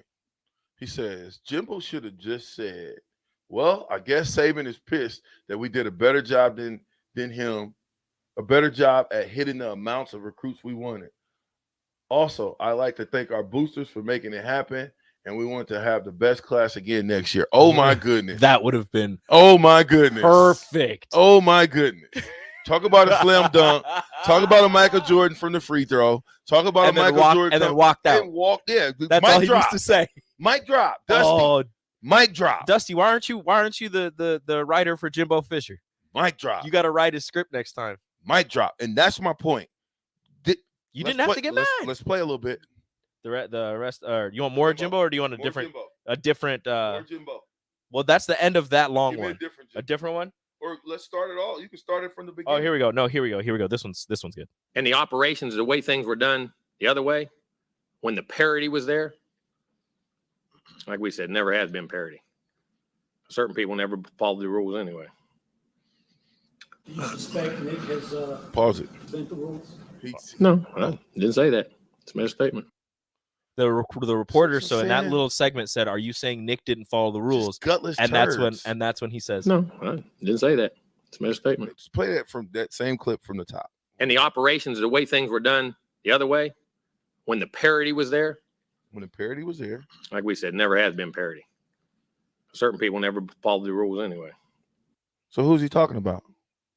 He's talking about Nick Saban. He's not naming names, like he said, like it was. Such a squirrely way to squirrel your way around it. No, I didn't say that. It's my statement. He didn't name names. He just made a statement. He did, and he said, but he said that and he smiled. Well, I mean, he knows what he's saying, and everybody knows what he's saying, but he can't straight up. He can. Say Nick Saban did. Well, he shouldn't have.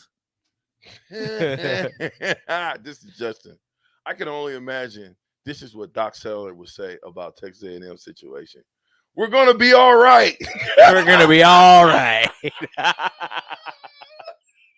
Justin. That's a good one. That's great. Pecan pie. Keep in mind that the school didn't pay these players. The boosters did. That's all that Jimbo should have had to say. He should have. He didn't know for whatever reason.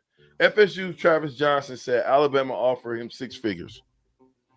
Nuh-uh, but Saban said no. Saban said they didn't pay nobody. You think I'm going to believe Travis Johnson, or Travis Johnson who has no reason to lie, or Saban? Man, listen. I'm going to believe Saban. Listen, the players don't have no reason to lie, and these coaches, they're offering these, they've been doing it, and now that they have the NIL, people who've got money are going to catch up. They're going to catch up big time. Professor Rick, Kelsey, Mississippi Mud Dog. We'll get back to y'all after the break. The Captain Ticket, 93.7. It makes sense.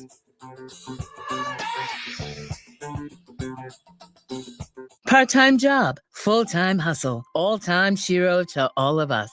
You nurture, we listen. You teach, we thrive. You lift our spirits, but we've got to lay down the truth. It's time for you, our Shiro, to stretch for the stars. Start saving more for retirement now so you can feel prepared and live your life to the fullest. Get free tips to help boost your retirement savings now at aceyourretirement.org/Shiro. A message brought to you by AARP and the Ad Council. Let's do it. Let's get away. Let's go outside, cast a line, and reel in good times with our family and friends.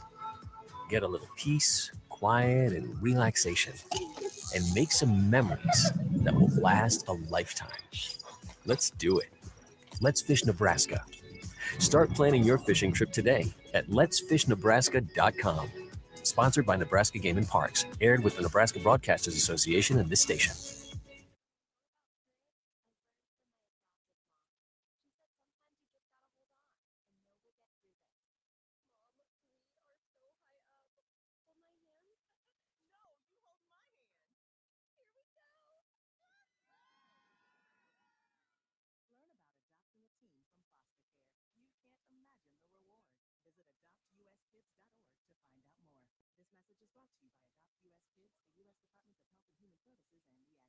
The Alzheimer's Association and the Ad Council present the story of Tom and Levi.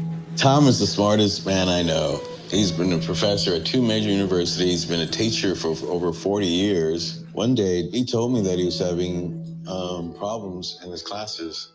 I think one of the students had asked the question and he didn't remember the answer. And I also noticed that he was letting his class out earlier than they were supposed to let out. And he was telling them that he was doing it as a favor to them, but I think in reality, he just wanted to get out of there.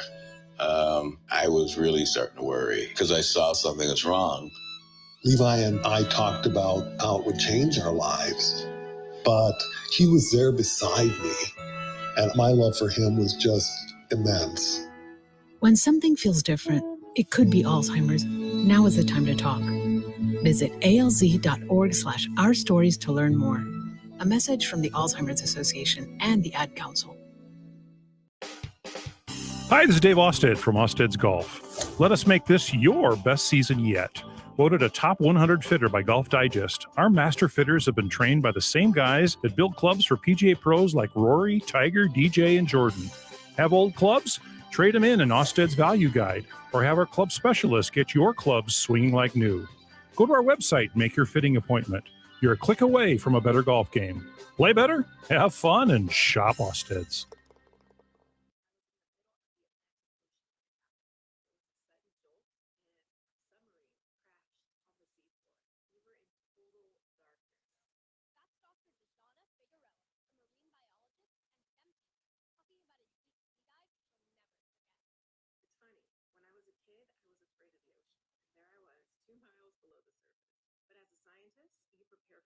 Using our training and a little creativity, we fixed the sub and finished our experiments. The dive was just too important. Every dive gives us glimpses at things few people ever get to see. Glowing creatures, fiery undersea volcanoes. When we got back to the surface, I kissed the ground and called my mom, of course. But you know what? I wouldn't trade that dive for anything. Dr. Figueroa uses her passion for STEM to discover new things and make the world a better place. She can STEM, so can you. Check out She Can STEM for more stories and inspiration. A message from the Ad Council. Mike Schaefer here for Trek CBD. Springtime is here, and that means you're outside more in nice weather and maybe even having garage parties with neighbors. The drink of this spring and summer isn't your typical seltzer. It's drinkable Delta 8. Yep, Trek CBD has drinkable Delta 8 seltzers with mango and lime flavors for 4-packs and 12-packs, coming in a variety of mango, watermelon, lime, and berry. They also have hemp-derived Delta 9 syrups to put in your beverages, and as always, the excellent Delta 8 gums. Trek CBD, CBD done right. A Shiro's work is never done. You care for the house, the kids, and our future. We're so grateful for all you do. Now it's time to care for yourself and save a little more for retirement. A free 3-minute online chat can give you the personalized tips you need to boost your retirement savings now. Visit aceyourretirement.org/Shiro today. A public service announcement brought to you by AARP and the Ad Council.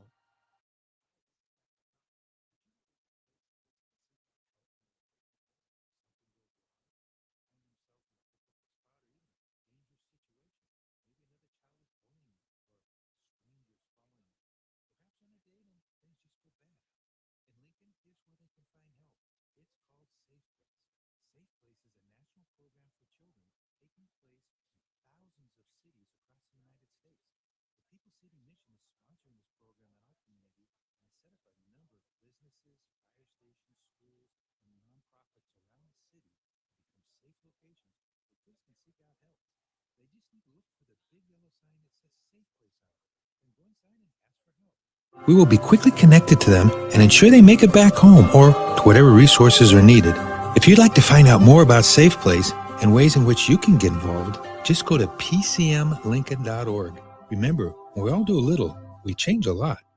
Spring is here. Are you giving your yard the best chance at being healthy and green? Call Penner Sprinkler and Lawn to get your sprinklers ready to go for the season if they haven't been working properly. They're also scheduling installs for new sprinkler systems if you don't have one. So make sure you contact them early to get a bid as soon as possible. Plus, they're your one place to go for 5-step fertilizer and pesticide application and lawn aeration. Call Penner Sprinkler and Lawn today at 402-413-1215.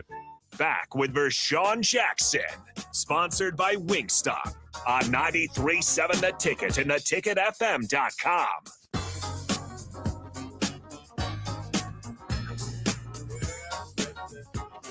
After the ticket, 93.7. Bam. Got me thinking about Nick. Hopefully Nick is catching some stuff. Oh, man. Who is this right here? 4641? Nick Saban has been degreasing his coach for the last 20 years. When they say it just means more than that means, they'll just cover it up. Now that's, I can't see that. Now that's it. Which one is it? In the open, and he is equally playing clear. Saban is pissed. The 4641. I couldn't really read it. Maybe Nick Saban's been degreasing his coach for the last. I think they mean the greasiest coach for the last 20 years. When they say it just means more, that means they'll just cover it up. Now that it's out in the open and he has an equal playing field, Saban is pissed.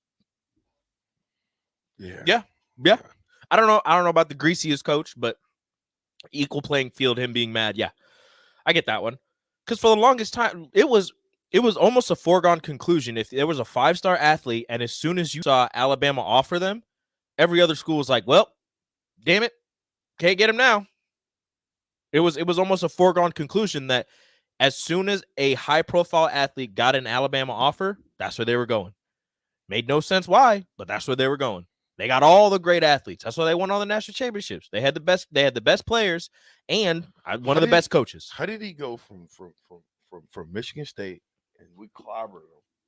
And thanks you guys out there, Kelsey, Miss Libby, my dog, to LSU. I know, LSU to Miami, back to Alabama. Okay. And he won a title at LSU. Right. LSU left Miami, back failed Alabama. Yeah. And you telling me that money wasn't involved? Oh, there was a ton of money involved. I just don't understand how the college money at the time, was more than the NFL money. And I understand he wasn't having the greatest success with the Dolphins, but still, you're in the NFL. Gabe says Nick Saban was 34-24-1 at Michigan State. I believe VJ got a piece of Sparty during this tenure as well. So you're telling me that he goes from that record to one of the greatest coaches ever? Difference between Michigan State and Alabama? Money. Yeah, he's not paying players. He's not. Yeah, he is. He's not. Yeah, no, he was personally about that. He is. Personally, probably personally. Personally, he's not. John says, I guarantee the A&M boosters love it that way. Jimbo fired back at Saban.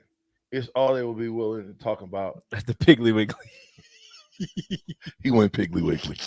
Piggly Wigglies are all down south, by the way. I've heard. Piggly Wigglies are the grocery store. Yeah. Yeah, Piggly Wiggly. I can't believe Sounds like a great place. Yeah, Piggly Wiggly. I've been Piggly Wiggly. Craig says somebody called Nick on his fishing boat. You're having technical difficulties. Looping commercials only. I don't know. I don't know what that meant. I don't know. Hook us up, Craig. Tell us what that means. Because he could pay players in the SEC and not in the Big Ten. No point intended. But he did get up out of the Big Ten. Big Ten is like the Big 8 is like anyway.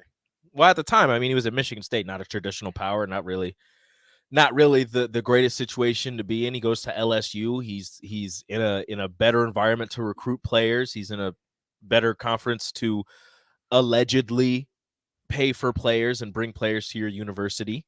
He won a national championship at LSU. He goes to the NFL because of the success he had with the Tigers. Doesn't pan out very well.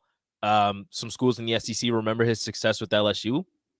One of them decides to bring him in, and it's not like Alabama. Not just one of them. Not just one of them. At the time, Alabama had been a power before, but at the time they weren't top of the world. Alabama Still Alabama. They're still out, but they weren't top of the world. We're not Alabama. top of the world, Nebraska, but They still weren't. Nebraska. I understand that, but they weren't winning national championships before he got there. You know, way before, yes, but at the time he got there, they were not winning national I agree with championships. that. So how did they do it? How did he convince the top players, the 5 stars? All you got to do is go back into Nick Saban. I did this last week. Go back into his recruiting classes in the last 10 years. He's either been 1 or 2 in the last 10 years in recruiting. He just got that based on Nick Saban. Well, so I'm not defending Nick Saban. Don't get it twisted. I'm not Based on defending his Nick merit. Saban. But yeah, based on his merit, based on what Alabama's been able to do for the last 10 years, the amount of national championships they've had, and the amount of players they've put into the NFL, successful players they've put into the NFL, that alone could bring you a number of recruits. But that alone does not bring you the number 1, number 2 recruiting class year in and year out. Because for that small 5-year stretch or whatever that Clemson had, they were, you know, putting players in the NFL, getting national championships. They were anywhere from 1 to 5 in recruiting rankings during those years. Alabama was consistently 1 or 2. Do you know that Alabama players that have went on to the NFL have made over $1 billion? That tracks. So when these players sign these NFL contracts, who do they buy their Mercedes from? Probably Saban down in Bama. Keep the money in house, huh? More than likely.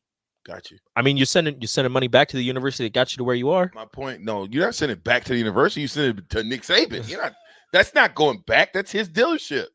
Well, no, I'm saying you like what Sue did. Like, you're not sending it directly back, but you're helping to fund something. No. Dominic Sue helped fund that weight room.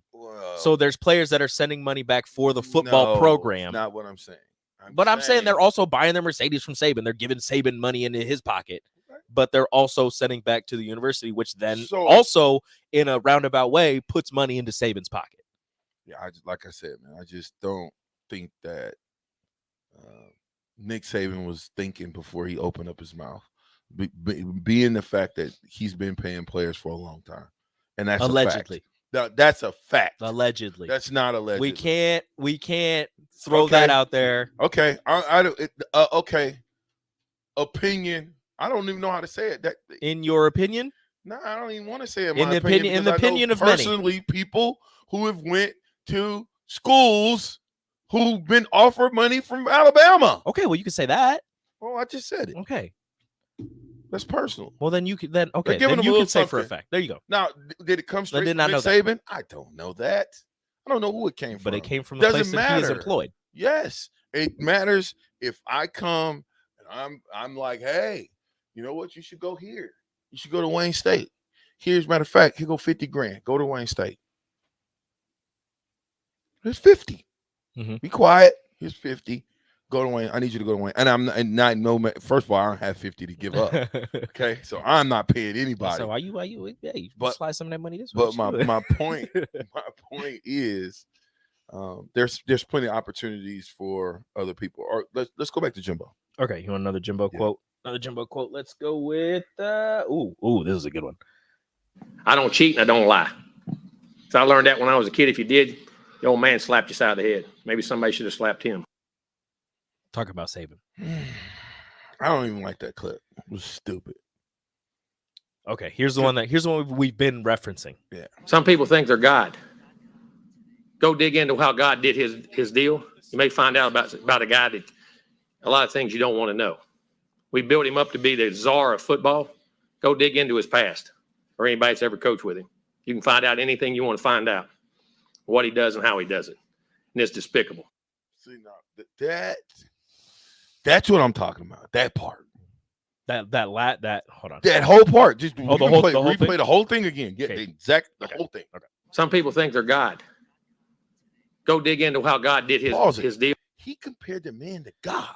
Well, some people think they're God. He's saying that he's comparing himself to God and that whatever. Listen. But I get it. I get what you're saying. I get it. Play it. Some people think they're God.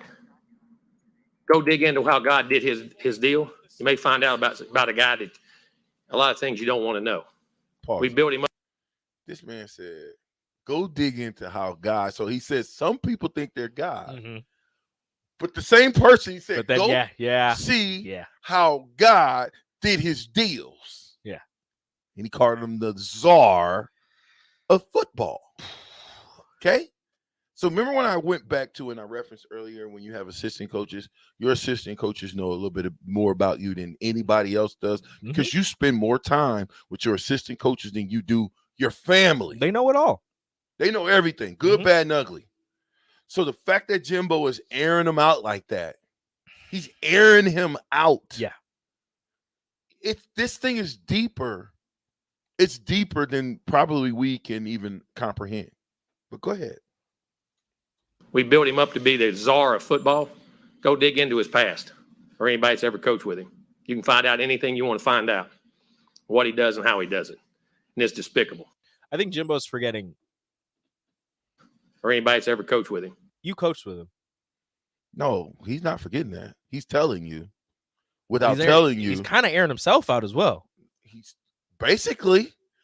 telling you without telling you, but he said later on in that interview, he said he would never coach with him again. Yeah, he did. He said there's a reason why I never went and coached for him again. He's like, I coached for Bobby Bowden and I coached with Bobby Bowden. I coached with Nick Saban. There's a reason I never went to go coach with Nick Saban again. Yeah, he just Yeah. So my the fact that Jimbo is willing and able to say some of the stuff that he's saying, that's scathing. Hot. Come on, man. Play that last part again. You can find out anything you want to find out, what he does and how he does it. And it's despicable. You can find out what he does and how he does. And what he does is despicable. That's what I want to know. I want to know Jimbo, what's the despicable. Yes. Because the despicable it's not. The paying the players that's not despicable. That helps players. That's actually pretty good. Please let me fly to wherever they are and say, hey, Jimbo. What do you mean? College Station. What's the despicable? What's the despicable part about Nick Saban? What did he do that was so despicable? Yeah. Because that's saying something. Like if you look up that word despicable, that's a tough word. Yeah, that's a heavy word. That's a heavy word to use when you're describing somebody and the actions that they took, no matter what they were doing. Because the things that I can think about that are out in the open that people know about, the possibility of paying players, that's not really despicable. That kind of helps the players and their families. That's kind of a good thing, even if it was illegal for the NCAA at the time, whatever. And then there's the things that you've heard about them. Alabama having players committed on scholarships and then they get somebody better at the same position and they're like, okay, we're not honoring your scholarship. We're not going to just committed, not signed, but just committed. And they're like, yeah, we don't need you anymore. You're gonna have to find somewhere else to go. Mm-hmm. And if they shut down their recruitment and they weren't taking any other visits, maybe they don't have the same relationships with those other coaches that they used to have. I could see how that could be despicable, but not despicable, but that's rough. That's a rough look. Marv says, why are we mad at Jimbo for speaking truth? We're not. We're not mad at Jimbo. I'm confused. I'm confused as to why he got so mad. No. I know why he got mad. I'm just simply saying he could have. Who said that earlier? Can't remember who said something earlier, but text in it when they said that he could have said it differently. Yeah, that was. He could have said, "It sounds like Nick Saban is mad because we beat him in recruiting, and we beat him last year in the game, and we're probably going to beat him again." That was Dusty. Yeah, well, he could have just been a little bit more. He didn't have to, because now what you've done is you've opened up a can of worms, right? Because now we want to know what all this junk is. What is this? What is that? What is this? Nobody cares. Nobody still cares about what's going on at Jackson State like that. They don't. Is the NCAA going to have to do something? Like, do they have to do something with all of the things that Jimbo threw out, all the insinuations that Jimbo threw out about? I don't know. They But that's what I'm can't saying. do Do they? anything. It's the same. Nick Saban threw out the same type of accusations. Are they gonna have to look into both of them? They can't. I know that the SEC, They issued won't. reprimands to They both won't. coaches. They can't and they won't. Like I said, the NCAA has known about the SEC cheating for a long time, and because of the day of the cell phone and all these different things, they've had to basically open up the door, right? And open up the floodgates. Because when you open up the floodgates, you know what you're not worried about? You're not worried about the little water that was there. You're worried about the flood. Yeah. The flood is coming. The flood of money, the NIL, the flood of the transfer portal. That's what most people worry about. They're not worried about SEC giving their players $100,000 to come. We got 6 figures for you. Oh, you want a challenger? Oh, no problem. What kind you want? Scat pack? Wide body? Super B? What do you want? So that's been the issue for a long time. And now that the so-called playing fields are level, it's funny that the top 2 teams at the top of the totem pole are not only the top 2 teams, but they're arguing. These are 2 coaches who come from some of the same. Oh, stop! Cut from the same cloth. They got to pretty stop much. that. And it's just you've got other coaches. You've got the defending national champions in Georgia and Kirby Smart, just sitting back, just giggling in the corner. Josh from Dorchester said, "Cheaters gonna cheat because if you ain't cheating, you ain't trying." And they said it's only cheating if you get caught. I'm just playing. One thing he has some known, people have said that. What? You did say that. This is Kelsey Mississippi Mud Dogs. This is what you was talking about as far as him dropping kids' scholarship. Yeah. Okay. That's what he just that's kind of a known thing because players have said it. Players that have played for Alabama have been like, yeah, like I was playing, and then one thing led to another, and Saban was like, yeah, you're not on scholarship anymore.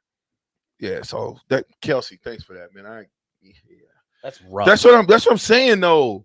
Stop when you try to call yourself going bad on somebody that you probably no problem. He should not have said what he said. No. Because all this is getting ready to come back out on him. Imagine the former players that's disgruntled. Think about them. Okay, let's go. Gene and Lincoln. No, I better go 4939. Could you imagine if Scott Frost said this? Said which one? Said the Saban thing or the Jimbo thing? I don't know. I would imagine the Saban thing. Is that so if 4939? What are you talking about? You mean if he said what Nick Saban said, or like if he went and Jimbo accused, said? if he accused other coaches of paying for players, or if he accused a coach of everything? He talking Saban. Yeah. Can I imagine if Scott said that? No. You not at all. You don't have the cachet to say that. No. Well, he's smart enough not to say that. That'd be dumb. I don't think that's a good look. No. It's not a good look for Saban. So yeah. It's not a good look for anybody. You should in this coaching fraternity, I don't think you take shots like that at somebody. Gene and Lincoln, the NCAA is worthless. They have no teeth. Don't even know what they're around for anymore. Look at the proportion in the way the conferences and the teams were allowed to operate during the pandemic. If they were really a governing body, they would have governed. Talk about lack of institutional control. That's the NCAA. It's all over the place. You can't have they don't. If the NCAA governs all of college sports, then you're right. Why would we have parity on what's going to happen during the pandemic? Something should have came down for all NCAA schools. But they just said, well, it's up to the conferences. Have fun. Pass the buck down. Yep. Like we don't want to be, liable for what's going to happen. So there you go. You do you. Hey, we got a new one. Hallelujah. Dirty Tony and the boys. Dirty Tony and the boys says Saban and Jimbo are the new Paul brothers. They're just causing some fake drama so they can set up a huge pay-per-view boxing match down the road and cash out big time. October 9th. Everybody's going to be watching. And for anybody that's for all the Husker fans out there, you don't have to worry about trying to get it on 2 TVs because the October 8th, Nebraska goes to Rutgers. So you get to watch Nebraska win, and then you get to watch Saban and Jimbo go at it the next Who day. you like in that game? Saban and Texas A&M and Alabama. I like Alabama. I'm going for Texas A&M. I mean, I ain't going for Alabama no more. Nick Saban. Oh, I've never gone for Alabama. Nick They're just Saban better threw than me everybody. Nick Saban threw me for a loop with this soft batch cookie way of thinking and telling and ratting on himself and ratting on everybody else. Honestly, it'd be pretty great if Texas A&M won. I'm going for Texas A&M. But I don't. Man. But I don't want Texas A&M to be like national championship contender. But I do want them to beat Alabama. Like I don't want either one of these teams to be good. Yeah, but I don't want Alabama to beat Texas A&M. Yeah, I know. I couldn't imagine. Just so you know, 4939. I could not imagine Coach Frost belly aching about what another person is doing when he could be doing it. Yeah, you got to be worried about yourself. You better be worried about yourself. I don't know what he said. Axel Foley. Yeah, Axel Foley. Read that one. Back when he first got here, he was still pretty cocky. He's talking about Frost. Oh, well, yeah. I mean, he was defending Coach of the Year, just off a national championship. No, he was just off an undefeated season. That one magazine voted him national champions. That counts. Mean it does not count. They didn't get a ring. Technically, it counts. They didn't get a ring. On their ring, it does say it. They got a ring. Yeah, it's for the Peach Bowl. That's who they played. Auburn. Yeah, Peach Bowl. They got a Peach Bowl ring, but it says national champions. They have a national championship banner at the bounce house as well. No way. Yeah, because they went undefeated. Because there was a magazine that voted them national champions, and that counts. What magazine? I don't know. I have to look it up, but it counts. It counts. Technically. Narduzzi and Riley about to throw too. What are you talking about?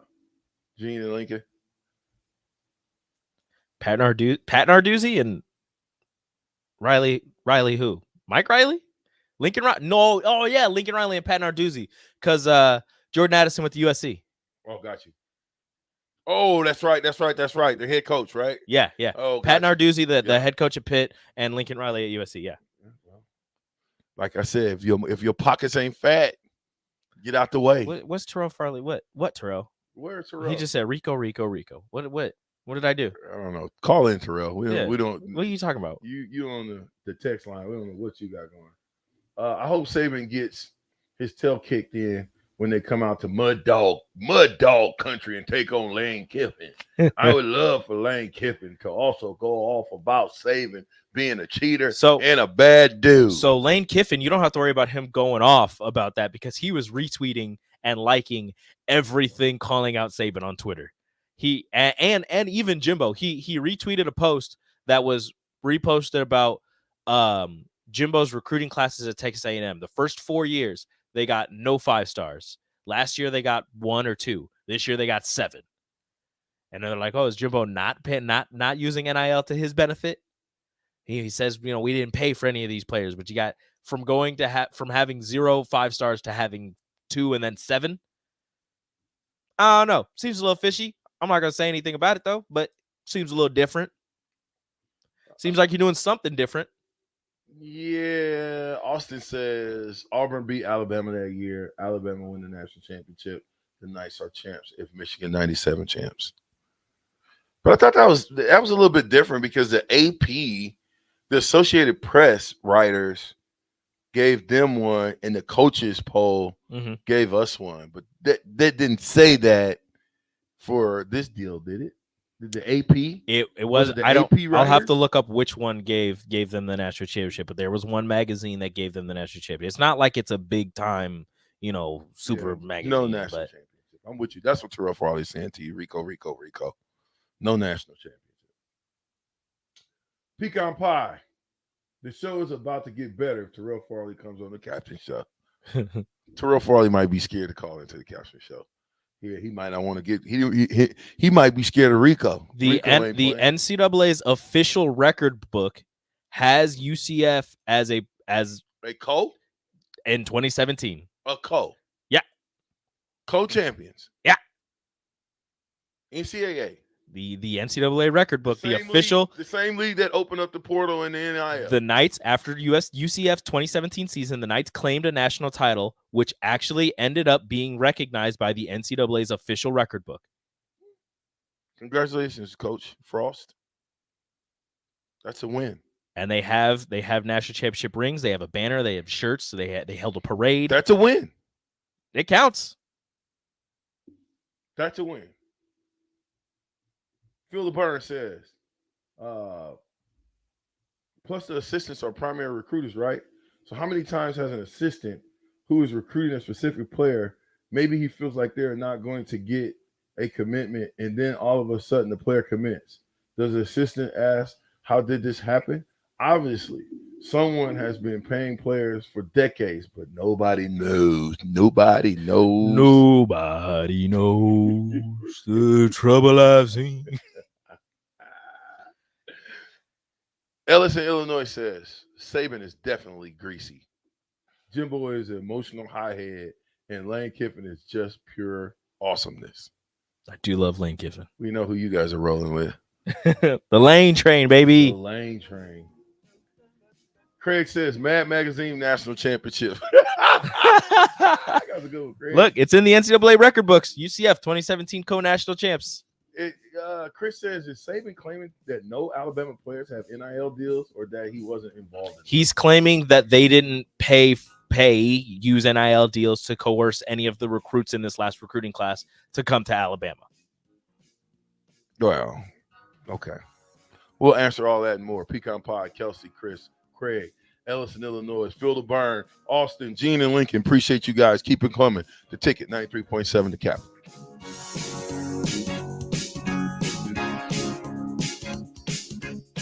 People do some pretty cool things in their 40s and 50s. Why should saving for retirement be any different? I mean, they go back to college,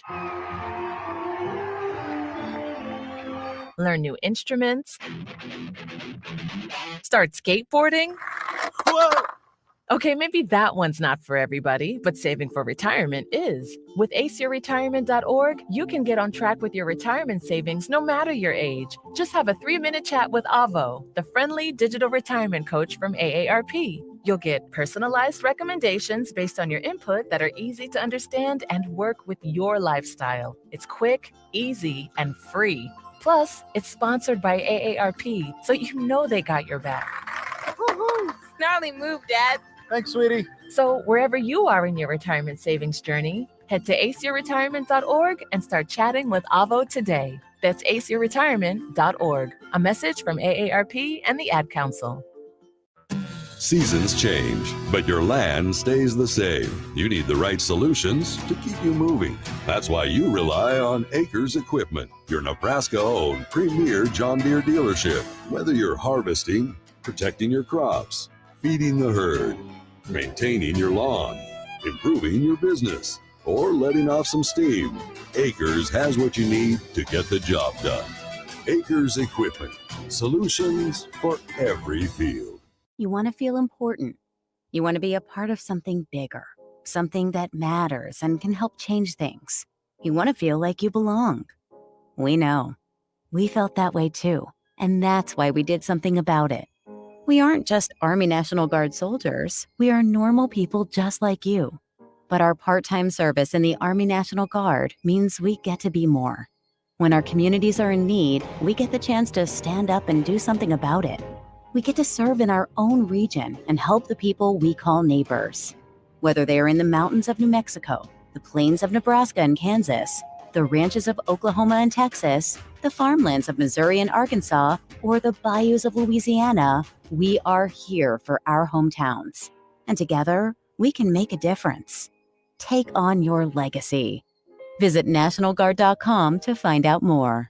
Sponsored by the Nebraska Army National Guard. Aired by the Nebraska Broadcasters Association at this station. Now's the time to schedule your air conditioner service check with Bryant. Make sure it's ready to keep you cool and comfortable when you really need it. Call Bryant Air Conditioning and Heating, 467-1111. And we're live here outside the Perez family home, just waiting for and there they go, almost on time this morning. Mom is coming out the front door strong with a double-arm kid carry. Looks like Dad has the bags. Daughter is bringing up the rear. Oh, but the diaper bag wasn't closed. Diapers and toys are everywhere. Ooh, but Mom has just nailed the perfect car seat buckle for the toddler. And now the eldest daughter, who looks to be about 9 or 10, has secured herself in the booster seat. Dad zips the bag closed, and they're off. But looks like Mom doesn't realize her coffee cup is still on the roof of the car. And there it goes. Oh, that's a shame. That mug was a fam favorite. Don't sweat the small stuff. Just nail the big stuff, like making sure your kids are buckled correctly in the right seat for their age and size. Learn more at nhtsa.gov/the right seat. Visit nhtsa.gov/the right seat. Brought to you by NHTSA and the Ad Council. Hello, I'm Charlie Stone, back with the latest news from Honda of Lincoln. Joining me now is the general manager, Andy Goodyear. Hey, Andy, how you doing? I'm doing great, Charlie. Hey, Andy, with spring right around the corner, how is your supply of new Hondas and pre-owned vehicles? Really good, Charlie. As I've said before, when you drive by our lot, you don't see what you're looking for, just remember we have hundreds of new Hondas arriving soon, with Honda continuing to offer 0.9% APR financing to qualified buyers. Plus, we have over 125 pre-owned vehicles in stock and ready for immediate delivery. That's great, Andy. Any more great news? There is, Charlie. Honda just announced financing from 0.99% APR on certified pre-owned Hondas for qualified buyers. So come experience the Honda of Lincoln way of doing business. 27th and Yankee Hill Road or online at hondaoflincoln.com. Let's do it. Let's get away. Let's go outside, cast a line, and reel in good times with our family and friends. Get a little peace, quiet, and relaxation. And make some memories that will last a lifetime. Let's do it. Let's Fish Nebraska. Start planning your fishing trip today at letsfishnebraska.com. Sponsored by Nebraska Game and Parks. Aired with the Nebraska Broadcasters Association and this station. This is Lincoln's home for sports talk on the FM dial. Also online at theticketfm.com. On the internet. KNTK FM Firth, 93.7 The Ticket. This is 93.7 The Ticket. Look at me, sure. Look at me, sure. I'm the captain now. Three-time national champion Vershan Jackson. Oh, got a bunch all alone is Vershan Jackson. And Vershan will get it to the 24-yard line.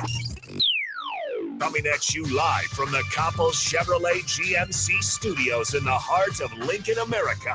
On air and online at theticketfm.com. Presented by Wingstop. Here he is, Vershan Jackson. Ah, yeah!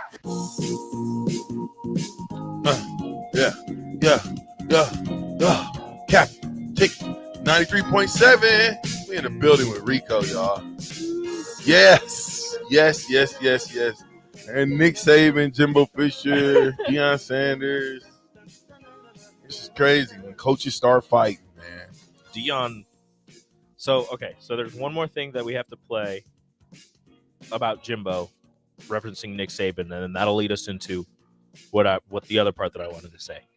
So here's Jimbo on if he's had any contact with Nick Saban since Nick said what he said.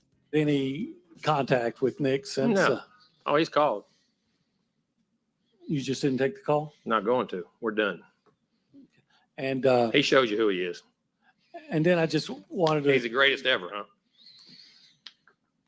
And then I just wanted. When you got all the advantages, it's easy. First off, I love how he just keeps interrupting. Yeah, he's Amazon. He just keeps. And then he's the greatest. It's great. Greatest ever, though. He's just trying to ask a question. Just trying to have follow-ups. But no, okay. So that he said he's not contacting them. Saban said he's trying to contact them. They're not friends anymore. Deion, Coach Deion Sanders, the Jackson State, said that Saban contacted him, called him, they talked, and he apologized to him. Coach Sanders said, since you did this in public, I want like a public apology. I don't want a private apology. We need to talk in public as men to squash this. Because if you're going to say this in public, you can't apologize in private. That's what Coach Sanders said. I respect that. Did he apologize in public? Not yet. Well, he did his apology to both of them in public, but not. Deion wants to meet face to face and have. He him didn't apologize. specifically say I apologize to Deion Sanders and Jackson State. He said I apologize to Jackson State and Texas A&M. I shouldn't have called them out specifically. Like he pretty much said I shouldn't have said it was just these two schools because everybody's doing it. That's pretty much what he said. No. I'm paraphrasing. He's tucking tail and turning and cowering down now. Just be real. That's how you feel, Nikki. Nikki, that's how you feel. That's how you feel, man. If you're gonna call him out and you're the top dog, you're the tough guy, stand by it. Stand by what you said. Don't back off now. It's already out there. It's already flapping. It's gone. Either you can own it or apologize and fade to black. You can't put toothpaste back in the tube. No, dang, that's messed up, huh? Can't do it. You already called out a former assistant and a guy who looked at you as an idol, as a coaching idol.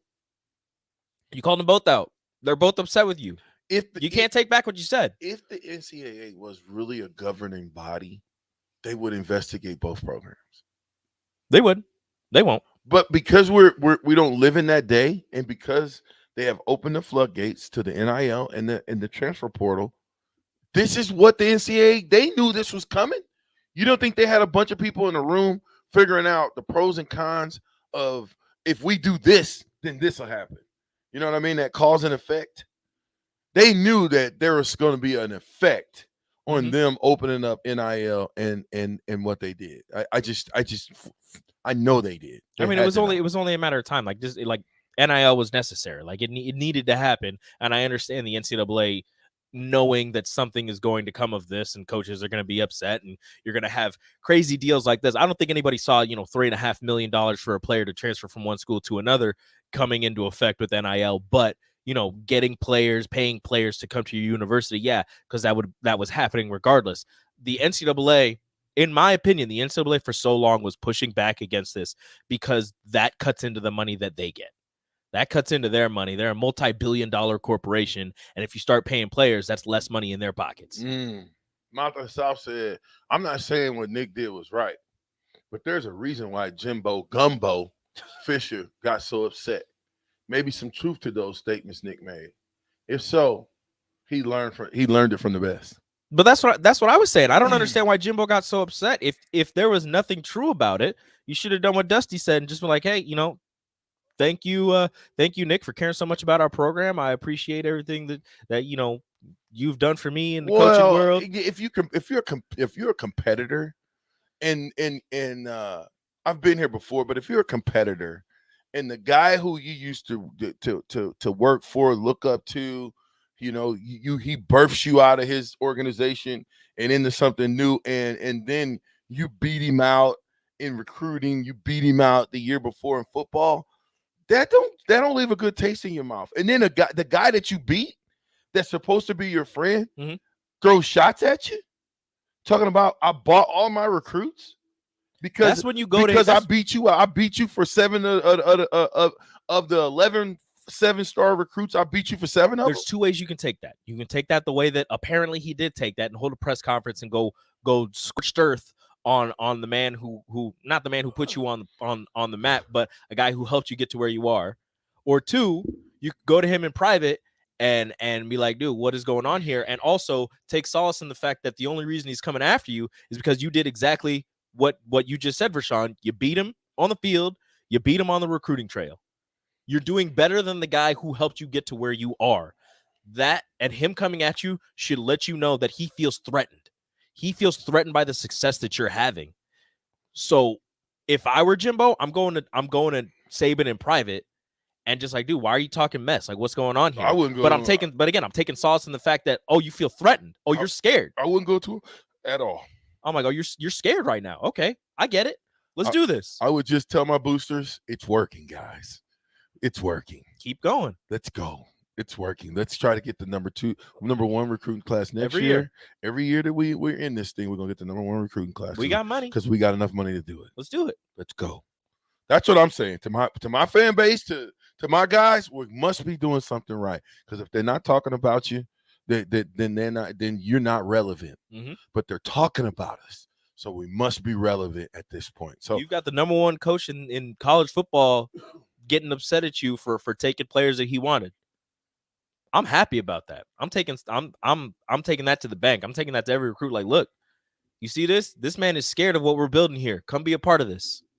Come be a part of the program that knocks down Alabama and Nick Saban. Let's do it. That's what I'm doing. Maybe that's just me. I don't know. I don't know. This is prime time. This is crazy. Prime time says, I don't even wear a watch, and they know what time it is. They forget I know who's been bringing the bag and dropping it off. Oh, in response to Nick Saban, I don't even wear a watch, and they know what time it is. They forget I know who's been bringing the bag and dropping it off. Primetime said that. Primetime can air out everything if he wanted. Primetime just said, I don't even wear a watch. And I know and I know what time it is. They forget I know who's been bringing the bag and dropping it off. He can air them all out. He could. No, he just told you Rico works for Alabama. Rico is the dude that's in Texas dropping the bag off. Mm-hmm. I saw you drop the bag off to blah blah blah's house. I've been talking to these kids and they've been telling me who's been coming to their place dropping the bag off. I understand. I get it. I don't even wear a watch and they know what time it is. That's good. I don't even wear a watch and I know what time it is. That's a good one. I don't even wear a watch and I know what time it is. Only prime time could say something like that. Who gave me that? Who gave me that ammo right there? Unnamed texter. I know who's been dropping the bag off. Unnamed texter. 8562. Man, listen. No, is that 85? 9562. 9562. Woo! 95. Is that Terrell? No, that's not Terrell. Terrell's not 9562? Oh, no, it is. It is Terrell. Man, I had to scroll up a little bit. Look at him. Hey, T-Fars. Look at him. T-Fars. Appreciate you, bro. Look at him. Appreciate that. Chris got us a note. Jimbo is mad because Saban is being a hypocrite. Saban and Alabama players are benefiting from NIL to the same degree A&M is. Jimbo plays the game. Saban plays the game, but is acting like he isn't and is above it. Closing your eyes while someone gives a bag to a player doesn't mean you are not complicit. And we know who been bringing the bag. And who been dropping We know who the bag man is. We know he been dropping that bag off. And then y'all playing with Deion Sanders. Bringing Deion, that's the wrong one. Nick Saban, you going to bring Deion Sanders into the fold? You should have left Deion alone. That's the wrong one. Well, first of all, Florida State paid Deion. Yeah, we know that. So yeah, we know that. So you saw how many chains he had in his draft. So then you know that he knows what's going on. You know that, right? Yeah. Well, he said, I don't even wear a watch, and I know what time it is.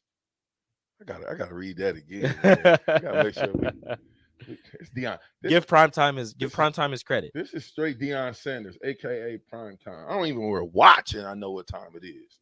They forget I know who's been bringing the bag and dropping it off. Woo! Did you hear that, Rico? Oh, I heard it. That was Ric Flair. Woo! That was a Ric Flair moment because he is right. I keep telling y'all, if you're in the conversation in the players' locker room, if you will, okay, there's a locker room for players, meaning former players, old guys. A bunch of us old guys get together, right, and have conversations. And if you know that there is those back alley, back channel situations happening, we know in the SEC for shiggity, we know Deion Sanders is right. I mean, he played at the top of the food chain. You know, all the guys look up to him, so you know he knows what's going on. So for him to say that, you talk about taking a shot at Nick Saban. He's taking a shot at everybody. No, that's a shot at Nick Saban. That was on Nick Saban. Oh yeah, but you can say it. Yeah, you can kind of say he's taking a shot at everybody. I mean, himself included, though. He's bringing the bag. You don't know that? Man, stop it. Nobody said nothing about him bringing no bag. Deion Sanders is the bag. Yeah. So So if he is the bag. So he doesn't have to take a bag. If the head coach has millions of dollars, bro, believe me, in order to make his football team, he's going to spend some of that money. If he wants to see his football team be successful, he's going to spend some money. And I know Deion Sanders don't mind spending a couple of bucks. A little bit of money. But he said, I don't even wear a watch, and I know what time it is. He don't even wear a watch. That means he don't even – could you imagine? I don't have a watch on, right? Mm-hmm. Could you imagine if you was like, VJ, what time it is? And I looked at my skin and was like, yeah, it's 1:17. That's impressive. I don't even wear a watch, and I know what time it is. They know I know who's bringing the bag, reading the sun, and dropping it off. Nick, shut up, Nick. You're going to mess this up for everybody, Nick. Maybe that's what Nick wants to do. Maybe he wants it to go home. Because before Nick Saban had his own money. He could invest in his people. Mm-hmm. He could, Nick, if I work for Nick Saban, he could say, hey, VJ, here goes $100,000. I need you to go do ooh, ooh, ooh, ooh. And I'm like, all right, cool. Let me put $15,000 in my pocket. How much you need? $8,000? Cool. How much you need? $20,000? Cool. And I would build my team. I would build my team. But it takes money to build your team. I'm just saying, the bag man.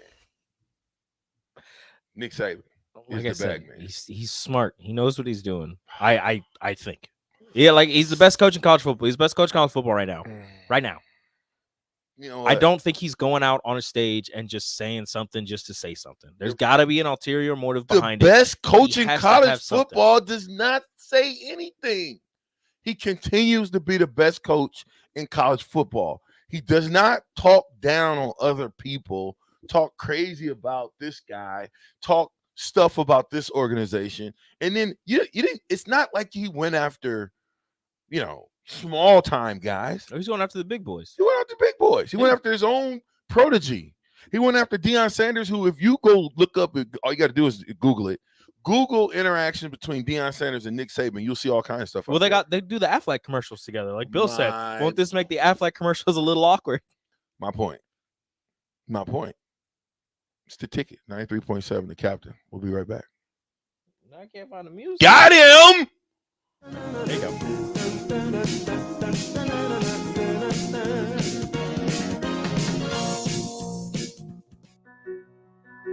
Victor deployed for the first time to Afghanistan in 2003.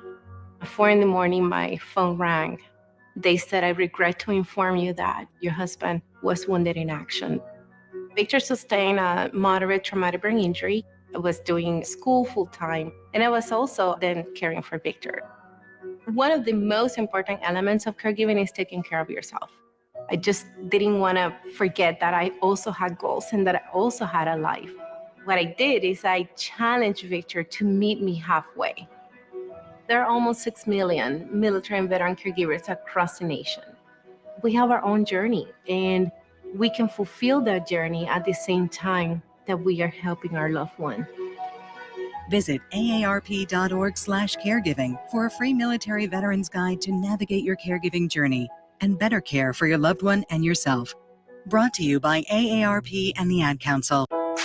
They say one great thing leads to another, and that's especially true when you visit a Great Clips salon. When you sit down for a haircut with a skilled and friendly stylist at one of our thousands of convenient Great Clips locations, they'll not only make your hair look great, they'll make you feel great too. And that's something you can't help but share with the world. Download our online check-in app today and opt in to get a ready next text when you're up next. Great Clips. It's gonna be great.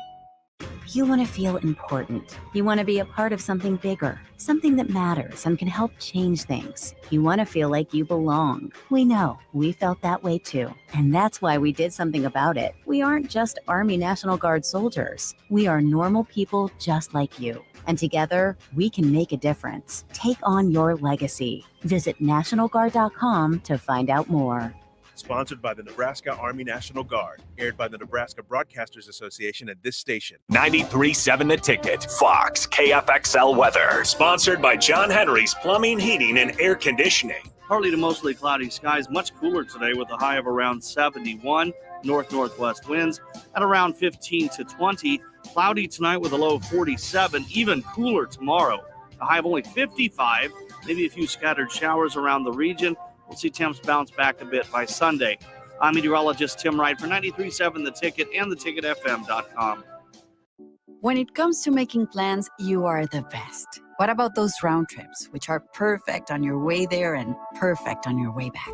Or those meetings with friends, surprise parties, camps, birthdays. The same way you plan for the important moments, start planning to protect you and your loved ones from a natural disaster. Sign up for local weather and emergency alerts. Prepare an emergency kit and make a family communications plan. Get started at ready.gov/plan. Brought to you by FEMA and the Ad Council. Happy Hour with Nick Sainert and Enrique Alvarez Clary. The problem is when NIL was first instated, the NCAA was just like, okay, well, we're taking a step back. Go ahead, do it. You guys handle everything you want, universities, and feel free to deal with this as you see fit. In my opinion, when you insert that word contract and you have an agent, that's when it becomes more professional-like and less about a college athlete making some money off of their name, image, and likeness. Weekdays from 2 to 3 on 93.7 The Ticket and theticketfm.com. Eustace Body Shop, where our customers send their friends. That's the greatest compliment we can receive. If you've been in an accident, we'll get you back in your vehicle as quickly as possible. Our technicians care about you and your family and repair your vehicle to factory standards. We handle your claim from start to finish and provide a free loaner car. Stop by for a free estimate. Eustace Body Shop, just south of 88th and Highway 2. The most recommended Eustace Body Shop. That's who we are. Part-time job, full-time hustle, all-time Shiro to all of us. You nurture, we listen. You teach, we thrive. You lift our spirits, but we've got to lay down the truth. It's time for you, our Shiro, to stretch for the stars. Start saving more for retirement now, so you can feel prepared and live your life to the fullest.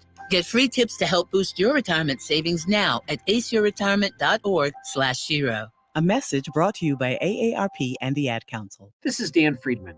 Between 2010 and 2019, distracted driving caused more than 40,000 car crashes in Nebraska, resulting in over 14,000 severe injuries and deaths. Please keep your eyes on the road. If you have a smartphone, put it away while you're behind the wheel. It will help keep our community safe and secure. This message is brought to you by Friedman Law Offices, helping injured people. It's what we do. It's all we do. Find us at freedmanlaw.com today. Okay, kids, Dad's gonna teach you how to dance. First, spread your feet apart. Then, pump your knee, nod your head, shake your hips, and bite your lip ever so slightly. Now, with one hand in the air, point at people with the other hand. I call that the rock star. Dance like a dad. It's a great way to make a moment with your kids. Now, make a face like it just smells something bad. Visit fatherhood.gov. Brought to you by the U.S. Department of Health and Human Services and the Ad Council. Hi, this is Dave Osted from Osted's Golf. Let us make this your best season yet. Voted a top 100 fitter by Golf Digest, our master fitters have been trained by the same guys that build clubs for PGA pros like Rory, Tiger, DJ, and Jordan. Have old clubs? Trade them in Osted's Value Guide, or have our club specialists get your clubs swinging like new. Go to our website and make your fitting appointment. You're a click away from a better golf game. Play better, have fun, and shop Osted's. Back with Vershan Jackson, sponsored by Wingstop on 93.7 The Ticket and theticketfm.com.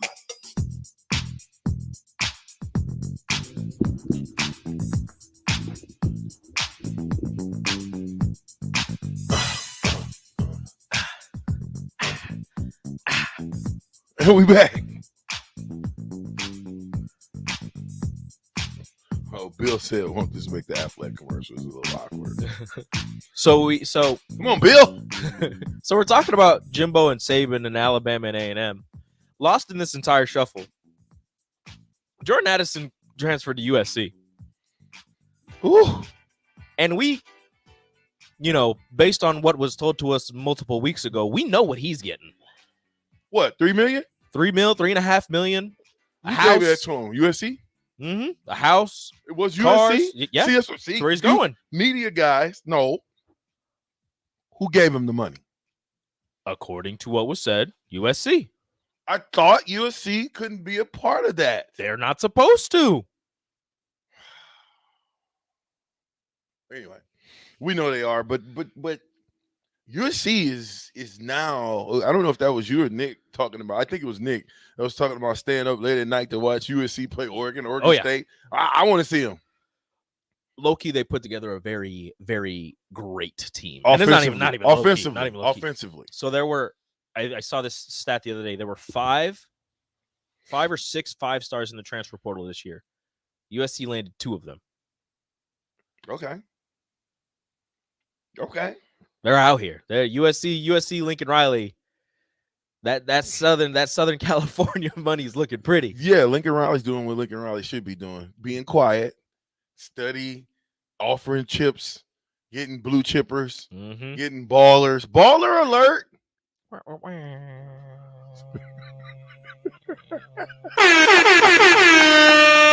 At least you did. Okay. Right, I did it. But no, USC has been busy.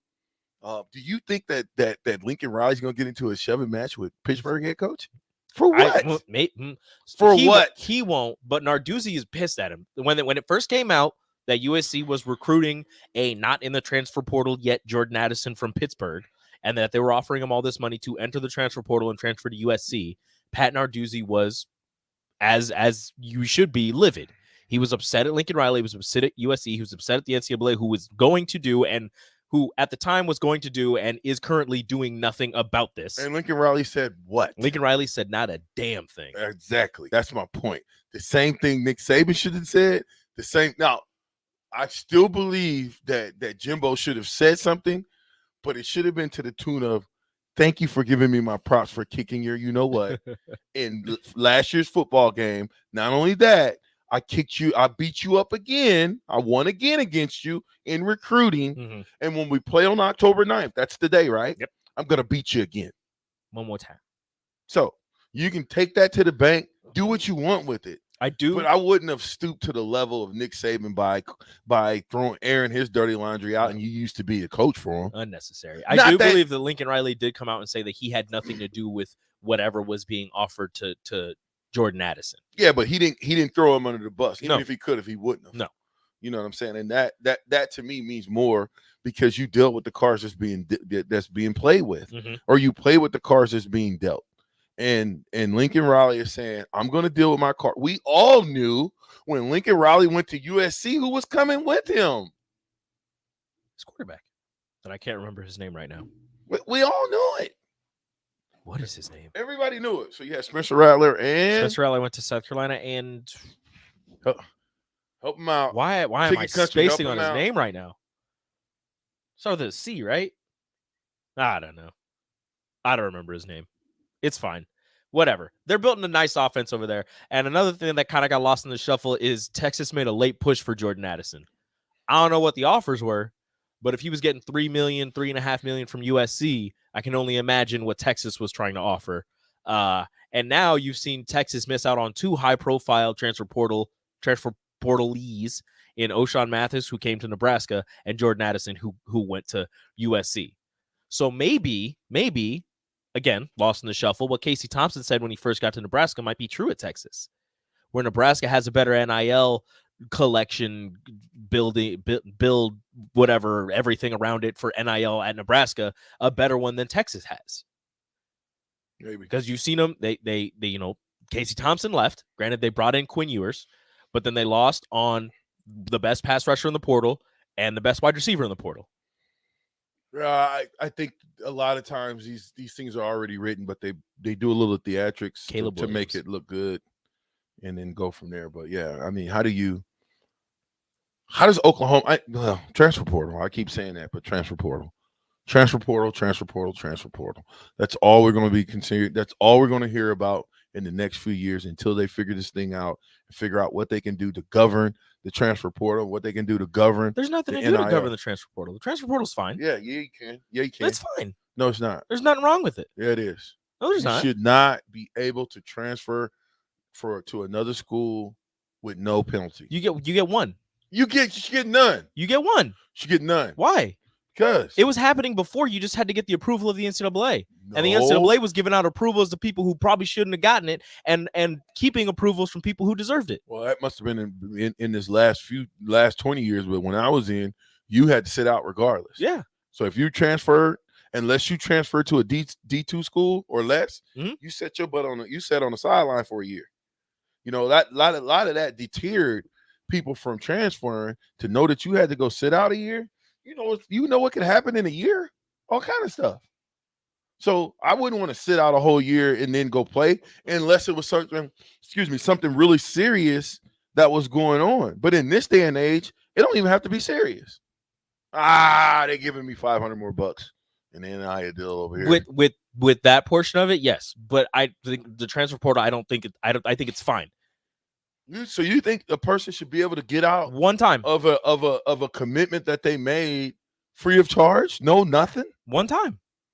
It don't happen like that in the real world. You can't get a divorce and get out of there with nothing. You commit to a school. You're there for 3 years, giving your blood, sweat, and tears. You're putting in all this work, and you're still not getting any playing time. You have 1 year left to get some playing time. Transfer one time. You good to go. I don't see a problem with it. I do. You get homesick after 2 years. You transfer. You good to go. Homesick? What'd you leave for in the first place if you knew you were going to be homesick? You didn't know you were going to be homesick. Yeah, you thought you did. could do it. Yeah, you thought you could do it. There's weak that happens. We don't want you anyway. Okay, well, there you go. Goodbye. People don't want him. Go ahead. Goodbye. There you go. That's what we tell them. Goodbye. All right. We cannot. You get the one free transfer. Goodbye. Everybody that wants to leave University of Nebraska, goodbye. We want people who want to be here, not people who are just here because NIL is going to give them an extra money. That, to me, when you are motivated by money alone, if the money gets funny, you're going to get running, and you ain't going to know what to do and how to do it. So I think we have to get the transfer portal under control. I agree with Harold's fears. This is kind of what I was getting at. It's no different than being at a job that you never get a raise or a promotion at. Most people would leave, and for that job, you can leave. You don't have to sit around for a year with no job. You can leave and get hired right away. You start your job, you start making more right away. You get better opportunities. You have a chance to move up in that company right away. Well, Just one time. I'm not saying that for multiple, however many times you want to transfer, because if after that one time, if you want to transfer again, then you have to sit out a year.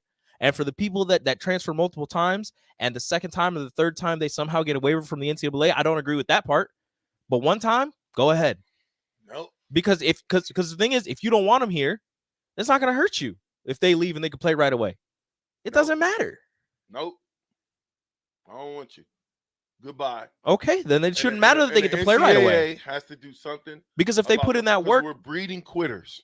You're not breeding quitters. You are breeding quitters. No, you're not. Yes, you are. If I know I can quit this team and go to another team, you're breeding quitters. No. You're not breeding because you still have to work hard where you go. You don't know what you have. You don't know what's going to be on the horizon when you get there. But people have to deal with adversity. You know, when you don't have to deal with adversity, it doesn't do anything. But when you deal with it, look at it in the face, overcome it, it builds character. But that's what I'm getting at. If you're going through that adversity, you're building that character, you're doing all of this for 3 years, and you are getting nothing from it. You're still sitting on the bench despite everything, putting in all of the work. You ain't good enough. You're not better than the guy in front of you. Then let them leave and play somewhere else. You don't leave. You finish what you started. There's nothing to finish. Yeah, they have nothing there. There's nothing there for them. Finish on the Let bench. them go play somewhere else. No, it's not about letting them. You chose to play here. They wanted to. They thought they were good enough. The coaches thought they were good enough. They put in all the work, and apparently it wasn't good enough. Let them go play somewhere else. Well, how you know they put in all the work? Are you assuming that? I'm assuming it. That they put in the work and they're just not good enough. Yeah. So they leave. So let me ask you a question. Was Adrian Martinez good enough? Yeah, he started for 4 years. No. You just, based on what you just said, right? Mm-hmm. Adrian Martinez leaving and going to K-State was because of what? I don't know. Nobody knows. Based on what you know. Based on what I know? Yeah. Why did he leave? They wanted a difference. They wanted somebody else. So we're putting this on the university. Yeah. It wasn't on Adrian Martinez didn't make that decision. They wanted someone else. Maybe Didn't he he wanted do a press conference maybe he wanted before something else. right after he left? No, he did a podcast. He never did a press conference when he said he was leaving and going to K-State? Well, he had his podcast the entire time. Okay, cool. During that podcast, and I think we got it, and I'm going to have to go back and listen to it because I don't know if we're going to play it or not. But didn't he tell you why he left? No. What did he say? Why did he leave? He didn't say why he left. I could. He was explaining the situation that was going on there. He didn't explain why he left. Okay. All right. Radio Rico. Okay. I'm just saying. I mean, he was chasing his girlfriend. That's what it was.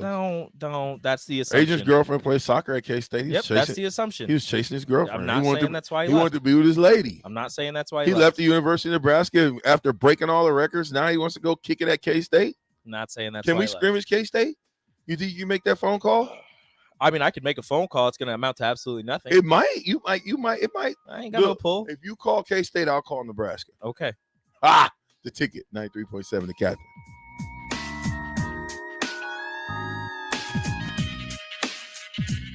This is how we do every day. We be grinding, and if you wanna come and text us, if you love them enough to turn off your music and pretend like their music is your music, This is Mommy's jam. then surely you'll check nhtsa.gov/the right seat to make sure they're in the right car seat. Let's play it again. Check today at nhtsa.gov/the right seat. Brought to you by the National Highway Traffic Safety Administration and the Ad Council. Hi, this is Dave Osted from Osted's Golf. Let us make this your best season yet. Voted a top 100 fitter by Golf Digest, our master fitters have been trained by the same guys that build clubs for PGA pros like Rory, Tiger, DJ, and Jordan. Have old clubs? Trade them in Osted's Value Guide, or have our club specialists get your clubs swinging like new. Go to our website and make your fitting appointment. You're a click away from a better golf game. Play better, have fun, and shop Osted's. Nominations for the Serve Nebraska Step Forward Awards are now open. Volunteers are making Nebraska communities stronger every day. Help us celebrate their hard work by nominating the volunteers in your life. The Step Forward Awards are the most prestigious awards for volunteerism in the state, and honorees are hand-selected by Nebraska's governor. Learn more about the Step Forward Awards and submit a nomination by July 1st at serve.nebraska.gov. Paid for by Serve Nebraska, aired by the Nebraska Broadcasters Association and this station. Mary Ellen's Food for the Soul. It's soul food right here in Lincoln.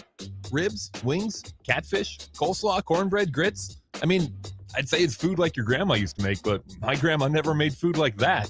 If you haven't already, you've got to give it a try. Check out their location across from South Point at 27th and Pine Lake, or find their food truck at events all over town, or visit them online at maryellens.com to see the full menu. Mary Ellen's Food for the Soul. Let them fix you a plate. Mario fue pintor más de 30 años. Cuando me dijo que se le estaban olvidando las cosas, fue difícil. Un día me dijeron que pintara el marco del lado por dentro y pinté el lado de afuera. Yo le diría a la gente que le diga a su familia lo que está pasando con él. Si algo se nota diferente, podría ser Alzheimer. Es momento de hablarlo. Visita alz.org/nuestras historias para saber más. Un mensaje de The Alzheimer's Association y The Ad Council. 93.7 The Ticket, Fox, KFXL Weather. Brought to you by Bryant Air Conditioning, Heating, Electrical, and Plumbing. Partly to mostly cloudy skies, much cooler today with a high of around 71. North-northwest winds at around 15 to 20. Cloudy tonight with a low of 47. Even cooler tomorrow. A high of only 55. Maybe a few scattered showers around the region. We'll see temps bounce back a bit by Sunday. I'm meteorologist Tim Wright for 93.7 The Ticket and theticketfm.com. If you can plan barbecues and weddings, you can plan to protect yourself from a natural disaster. Sign up for local alerts, prepare an emergency kit, and make a family communications plan. Get started at ready.gov/plan. Brought to you by FEMA and the Ad Council. Hi, Sean Callahan here of HuskerOnline.com, inviting you to join us here on 93.7 The Ticket every Saturday morning now. In our new time, we're on from 8 to 9 with the weekly Husker Online radio show. We'll give you the latest in recruiting. We'll talk about what's going on with both football, basketball, and we'll probably share a few stories from the inside. It's every Saturday morning right here on 93.7 The Ticket. It's the Husker Online radio show from 8 to 9 a.m. Put a frog in a pot of boiling water and it'll jump right out. But put a frog in a pot of cool water and slowly heat it up, that frog will boil. As a metaphor for us and all that we go through as veterans, it's a story that rings true. We learn to endure the heat in silence. We apply what we learn to life, the bills, the job, the family, things we're expected to handle with ease.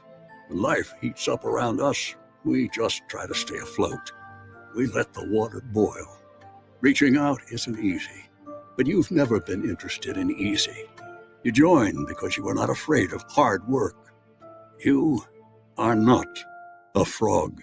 If you or a veteran you know needs support, don't wait until the water boils. Reach out. Find resources at va.gov/reach. That's va.gov/reach. Brought to you by the United States Department of Veterans Affairs and the Ad Council. 2022 is all about staying well. And guess what? There are lots of easy ways to take care of your mental and physical health every day, like eating right and exercising, taking vitamins, drinking water, scheduling those annual doctor's visits, or just resting. That's right, even a quick nap counts. Because let's be honest, these days we could all use a little more wellness in our lives. So stay well, Nebraska. For more ways you can stay healthy, visit staywellnebraska.com. Ashiro's work is never done. You care for the house, the kids, and our future. We're so grateful for all you do. Now it's time to care for yourself and save a little more for retirement. A free 3-minute online chat can give you the personalized tips you need to boost your retirement savings now. Visit aceyourretirement.org/Shiro today. A public service announcement brought to you by AARP and the Ad Council. Back with Vershan Jackson on 93.7 The Ticket and theticketfm.com. Uh-oh. Here we go. Let's talk about it. Let's get into it, Brian. The older generation argument is so clear here. All the folks I've talked to of my parents' generation have strict arguments. Without understanding, is this right? Without understanding the generational differences. Who is it? I think that's wrong. I think this is strict talking. Which person is it? This is Brian. Brian. There you go. I think he meant Vershan's argument. I think he meant your argument. Okay. So you'd rather have someone ruin their future possibilities to sit on the bench instead of going to a different situation where they could be more successful? No. That's not what I'm saying. I'm simply saying that you got guys who are not even made that are going to other programs. You got guys that were first-year guys going to other programs. You got guys that were second-year guys going to other programs. You got guys who were 4-year starters going to other programs. And that had nothing to do. Come on, man. Casey Rogers? Wasn't he a starter? He was penciled in to be a starter. Well, went to another school. I don't know. Who said he followed his position coach? Who said Adrian Martinez wasn't going to start? Nobody did. But he left. Who said he was? Who said he was going to start? He left anyway. Who said he was going to start? He left. He left. Yeah. He left. So he left his opportunity to maybe right the ship. To get a better opportunity. We'll see how much better this opportunity is going to be. But I don't know. I doubt that. Joe says, pay them like a normal job. For all football activities, starters get $35 an hour. Second string, $25 an hour. Third string, $15 an hour. All other get minimum wage. Want to make more money? Work harder, earn the green. Everyone wants freaking handouts and free stuff. Yeah, it's like giving out. Nah, I won't even go there. Thomas and Lincoln. VJ, unfortunately, Rico is correct. You don't get handed anything. You got to earn your spot. You got to earn the money. Money makes the world go round. Correct. How are you correct on that? Saying what? How was I incorrect and you correct in that situation? When you transfer, you still have to earn that opportunity to play. You're not just transferring into that opportunity just because you weren't playing in one spot. What are you talking about? They're transferring. If these guys that are transferring right now, do you think Casey Rogers is transferring to sit on the bench? I'm not speaking on specific situations. I'm just saying there are situations where you have been here at a place for multiple years and you haven't gotten your spot no matter how hard you've worked. So you transfer to an opportunity that maybe you get a chance. Who would that be? Who on the football team could you say has worked his butt off and didn't get the position? Give me one. Savion Morrison. Stop it. I know you're not comparing Savion Morrison and saying he's that guy. Savion Morrison. You just told me to give you an option. Savion Morrison was not that good, ladies and gentlemen. Then why did Nebraska bring him in? Because they thought he was that good. Then that's on them. Obviously, they're getting it wrong. Then that's on them. But Savion Morrison to me wasn't that good. Well, that's on them. He spent 3 years here working his tail off. He didn't get a chance, so he transferred to Kansas. He's going to get his opportunity. Let me take that. Like you just said, he wasn't that good, so he wasn't going to get his opportunity. Savion's situation, you're right. In that situation, I'm good. In that situation, I can understand how a guy like a Savion, if he was so far buried on the bench, would want to go somewhere. I'm talking about these guys that are top 1 or 2 guys that are leaving. I can't speak on that. I don't know. I don't know. You had it. You might have had a starting spot. You were penciled in as, according to fans and media, but according to the coaches, we don't know because they weren't speaking on who was going to be starters. They weren't releasing a depth chart. So according to us, just us normal folks, we thought Casey Rogers was going to be a starter, but who knows? Maybe he was further down on the depth chart than we thought. He couldn't have been in. Not had all that action. Who knows? He had a lot of action. He did. Well, he was also injured a lot. If he was buried on the depth chart, he wouldn't have got that action. Room, board, free food for 4 years is about $100,000 compensation, whether you play or not. It's a little bit more than that, Jory. It's not a job. Switching careers is your professional career. College athletes are not a professional. Thus, it's not a job. I like say being a college athlete is kind of like a job. It's a lot of time and work that you have to put in outside of just school. You know that, Vershan. Outside of school, it's a lot. What's a lot? Being a college athlete. Stop it. It's not. It's easy. we make it hard. It's not. You got 2 jobs, and if you're a college athlete, you got 2 jobs. You know what they are? Being a student and being an athlete. That's it. That's only your job. You don't have any more job than that. Okay? And now in this age, you really can do that job because they're going to pay you big money to just do those 2 things. Mississippi Mud Dog says, VJ, do you remember when Terrell dropped that pick from Danny Warfel in the first quarter of the national championship game? Of course I do. Went right through his hands. Right down, just trick off from Terrell Farley. Harold Spears says, it's no different than being at a job that you've never get a raise or promotion at. Most people would leave. And then he says, a little bit later on, what about Scott Frost coming back from Stanford? Thoughts? Scott Frost had to sit out. See, I'm going to give Scott some props on this one because he figured out I made a mistake. I should have stayed home and I should have went to the University of Nebraska. Scott, thanks for you making that mistake. You opened the door for old VJ to get in there. But then to come back, right? He could have cried. He could have cried a river. He didn't. He sat out a year, and let me tell you, that probably was one of the worst years of his college career because the black shirts took him to the woodshed. No point intended, Michigan State. The captain, ticket, 93.7. We'll be right back.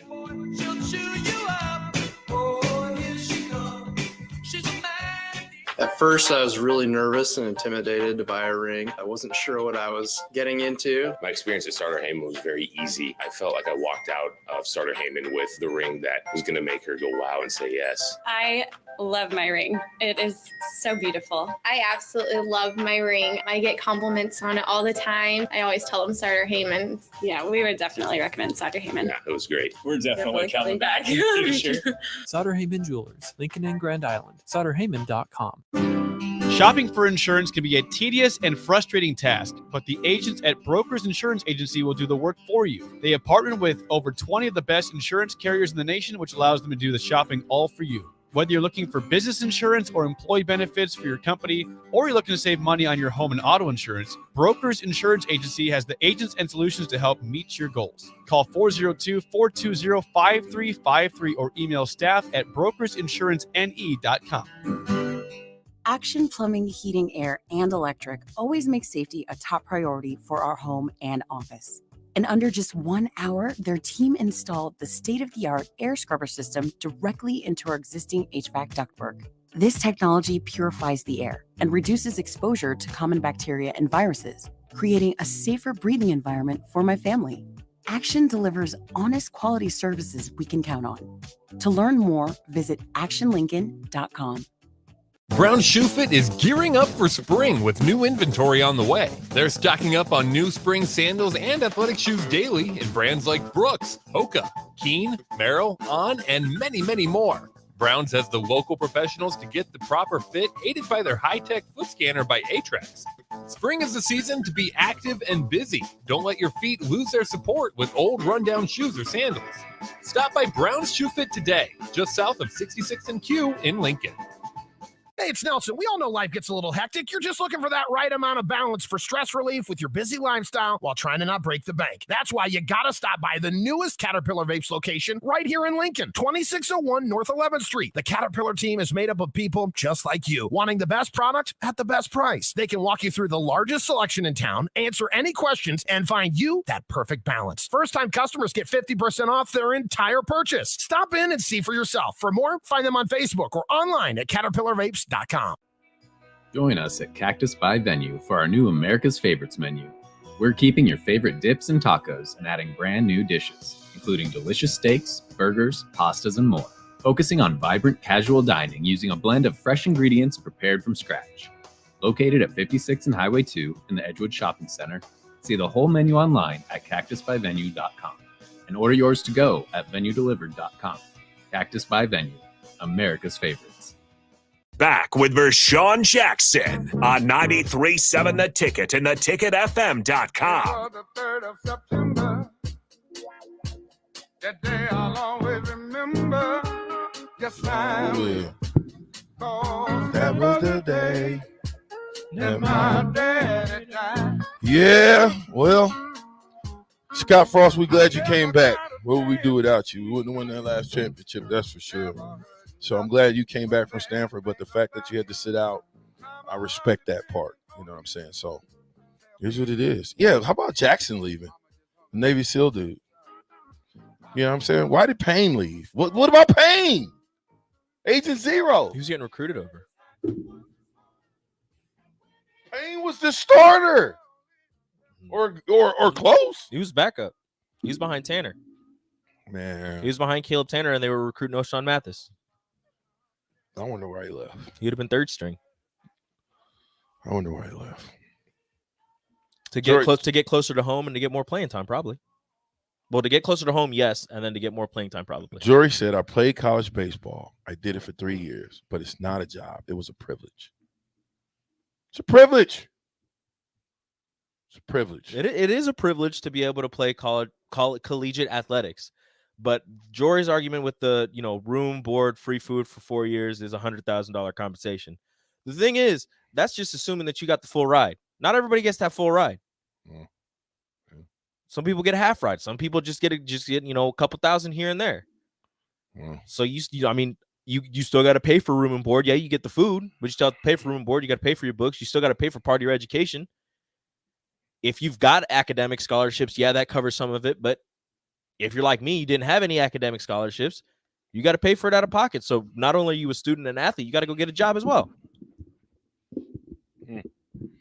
Craig, I don't know what you're talking about, dropping the ball by Garth Brooks. Stop it, Craig. Well, somebody else that is on these airwaves told the story of you dropping a ball thrown by Garth Brooks. What? Who told you a lie like that? Who you think? Not Jay Foreman. No, Jay. No, Jay. No, Jay. Hey, Craig, he's lying to you, Craig. They're lying, Craig. I've never dropped a ball thrown to me by Garth Brooks. Stop it. Oh, my gosh. Jory said, my dad was a walk-on from 76 to 79, and he made it and earned playing time. It can be done. It absolutely I'm not saying it can't be done. Well, I'm just saying you can work. Your dad could have worked as hard as he possibly could being a walk-on, done all that, and still not got playing time. And that happens. And guys don't leave. Your guy could have been your dad could have been a scholarship player, done everything he could have done and not get any playing time. Guys don't leave. Some guys don't. Some guys do. You can't blame the guys who leave. Guys who have a backbone don't leave. No, I'm not saying that. We stick it out. It happens. We stick it out, and we accept responsibilities for our action of signing on the dotted line. Look, if there's a better opportunity, I don't fault them for taking it. If you're not getting playing time and you're not going to get in and you're working as hard as you possibly can, and you want to transfer, I do not blame you. You go do that. Go find those greener pastures. And if it doesn't work out for you, oh well. But you get to play right away, and I'm fine with that. You go ahead. Doesn't impact me at all. Pecan Pie said, "I heard you dropped it because you were in the end zone, VJ." Damn. Right? It's like that, Pecan Pie. Damn. It's like that. That's rough. Mouth of the South said, "Come on, VJ. Dropping the ball from Garth Brooks is a crime against America." You want to know what else he said? Dude, I don't. He said he put it on the money. That is a lie. Who said that? Did Garth say that? No. Then if it was Jay and he said it, oh, I can't wait. Where's Jay been anyway? I don't know. I don't know where he is. Good luck to the Huskers against North Texas. Yeah, shout out to Huskers softball playing North Texas at 5. We didn't get a chance to talk about. Hey, listen, we're going over a little bit. Shout out to DeJosh DeFriend. That's Donald DeFriend's a former Huskers daughter. She won the 100 girls. She's built 11'6". And Zachariah Johnson. I believe that's Cluster Johnson's niece. Malachi Coleman, shout out to him. Shout out to Lloyd. Shout out to a bunch of you guys. Harold Spears, appreciate that. VJ, Life that after college has been great, but paying off my student loans, not so great. I needed a fast way to help pay off my loans. Then I found it, a research study at Celerio. I searched the studies and found a perfect match for me. It was so easy. I earned cash for the study and paid off those student loans. Plus, I made an impact on medical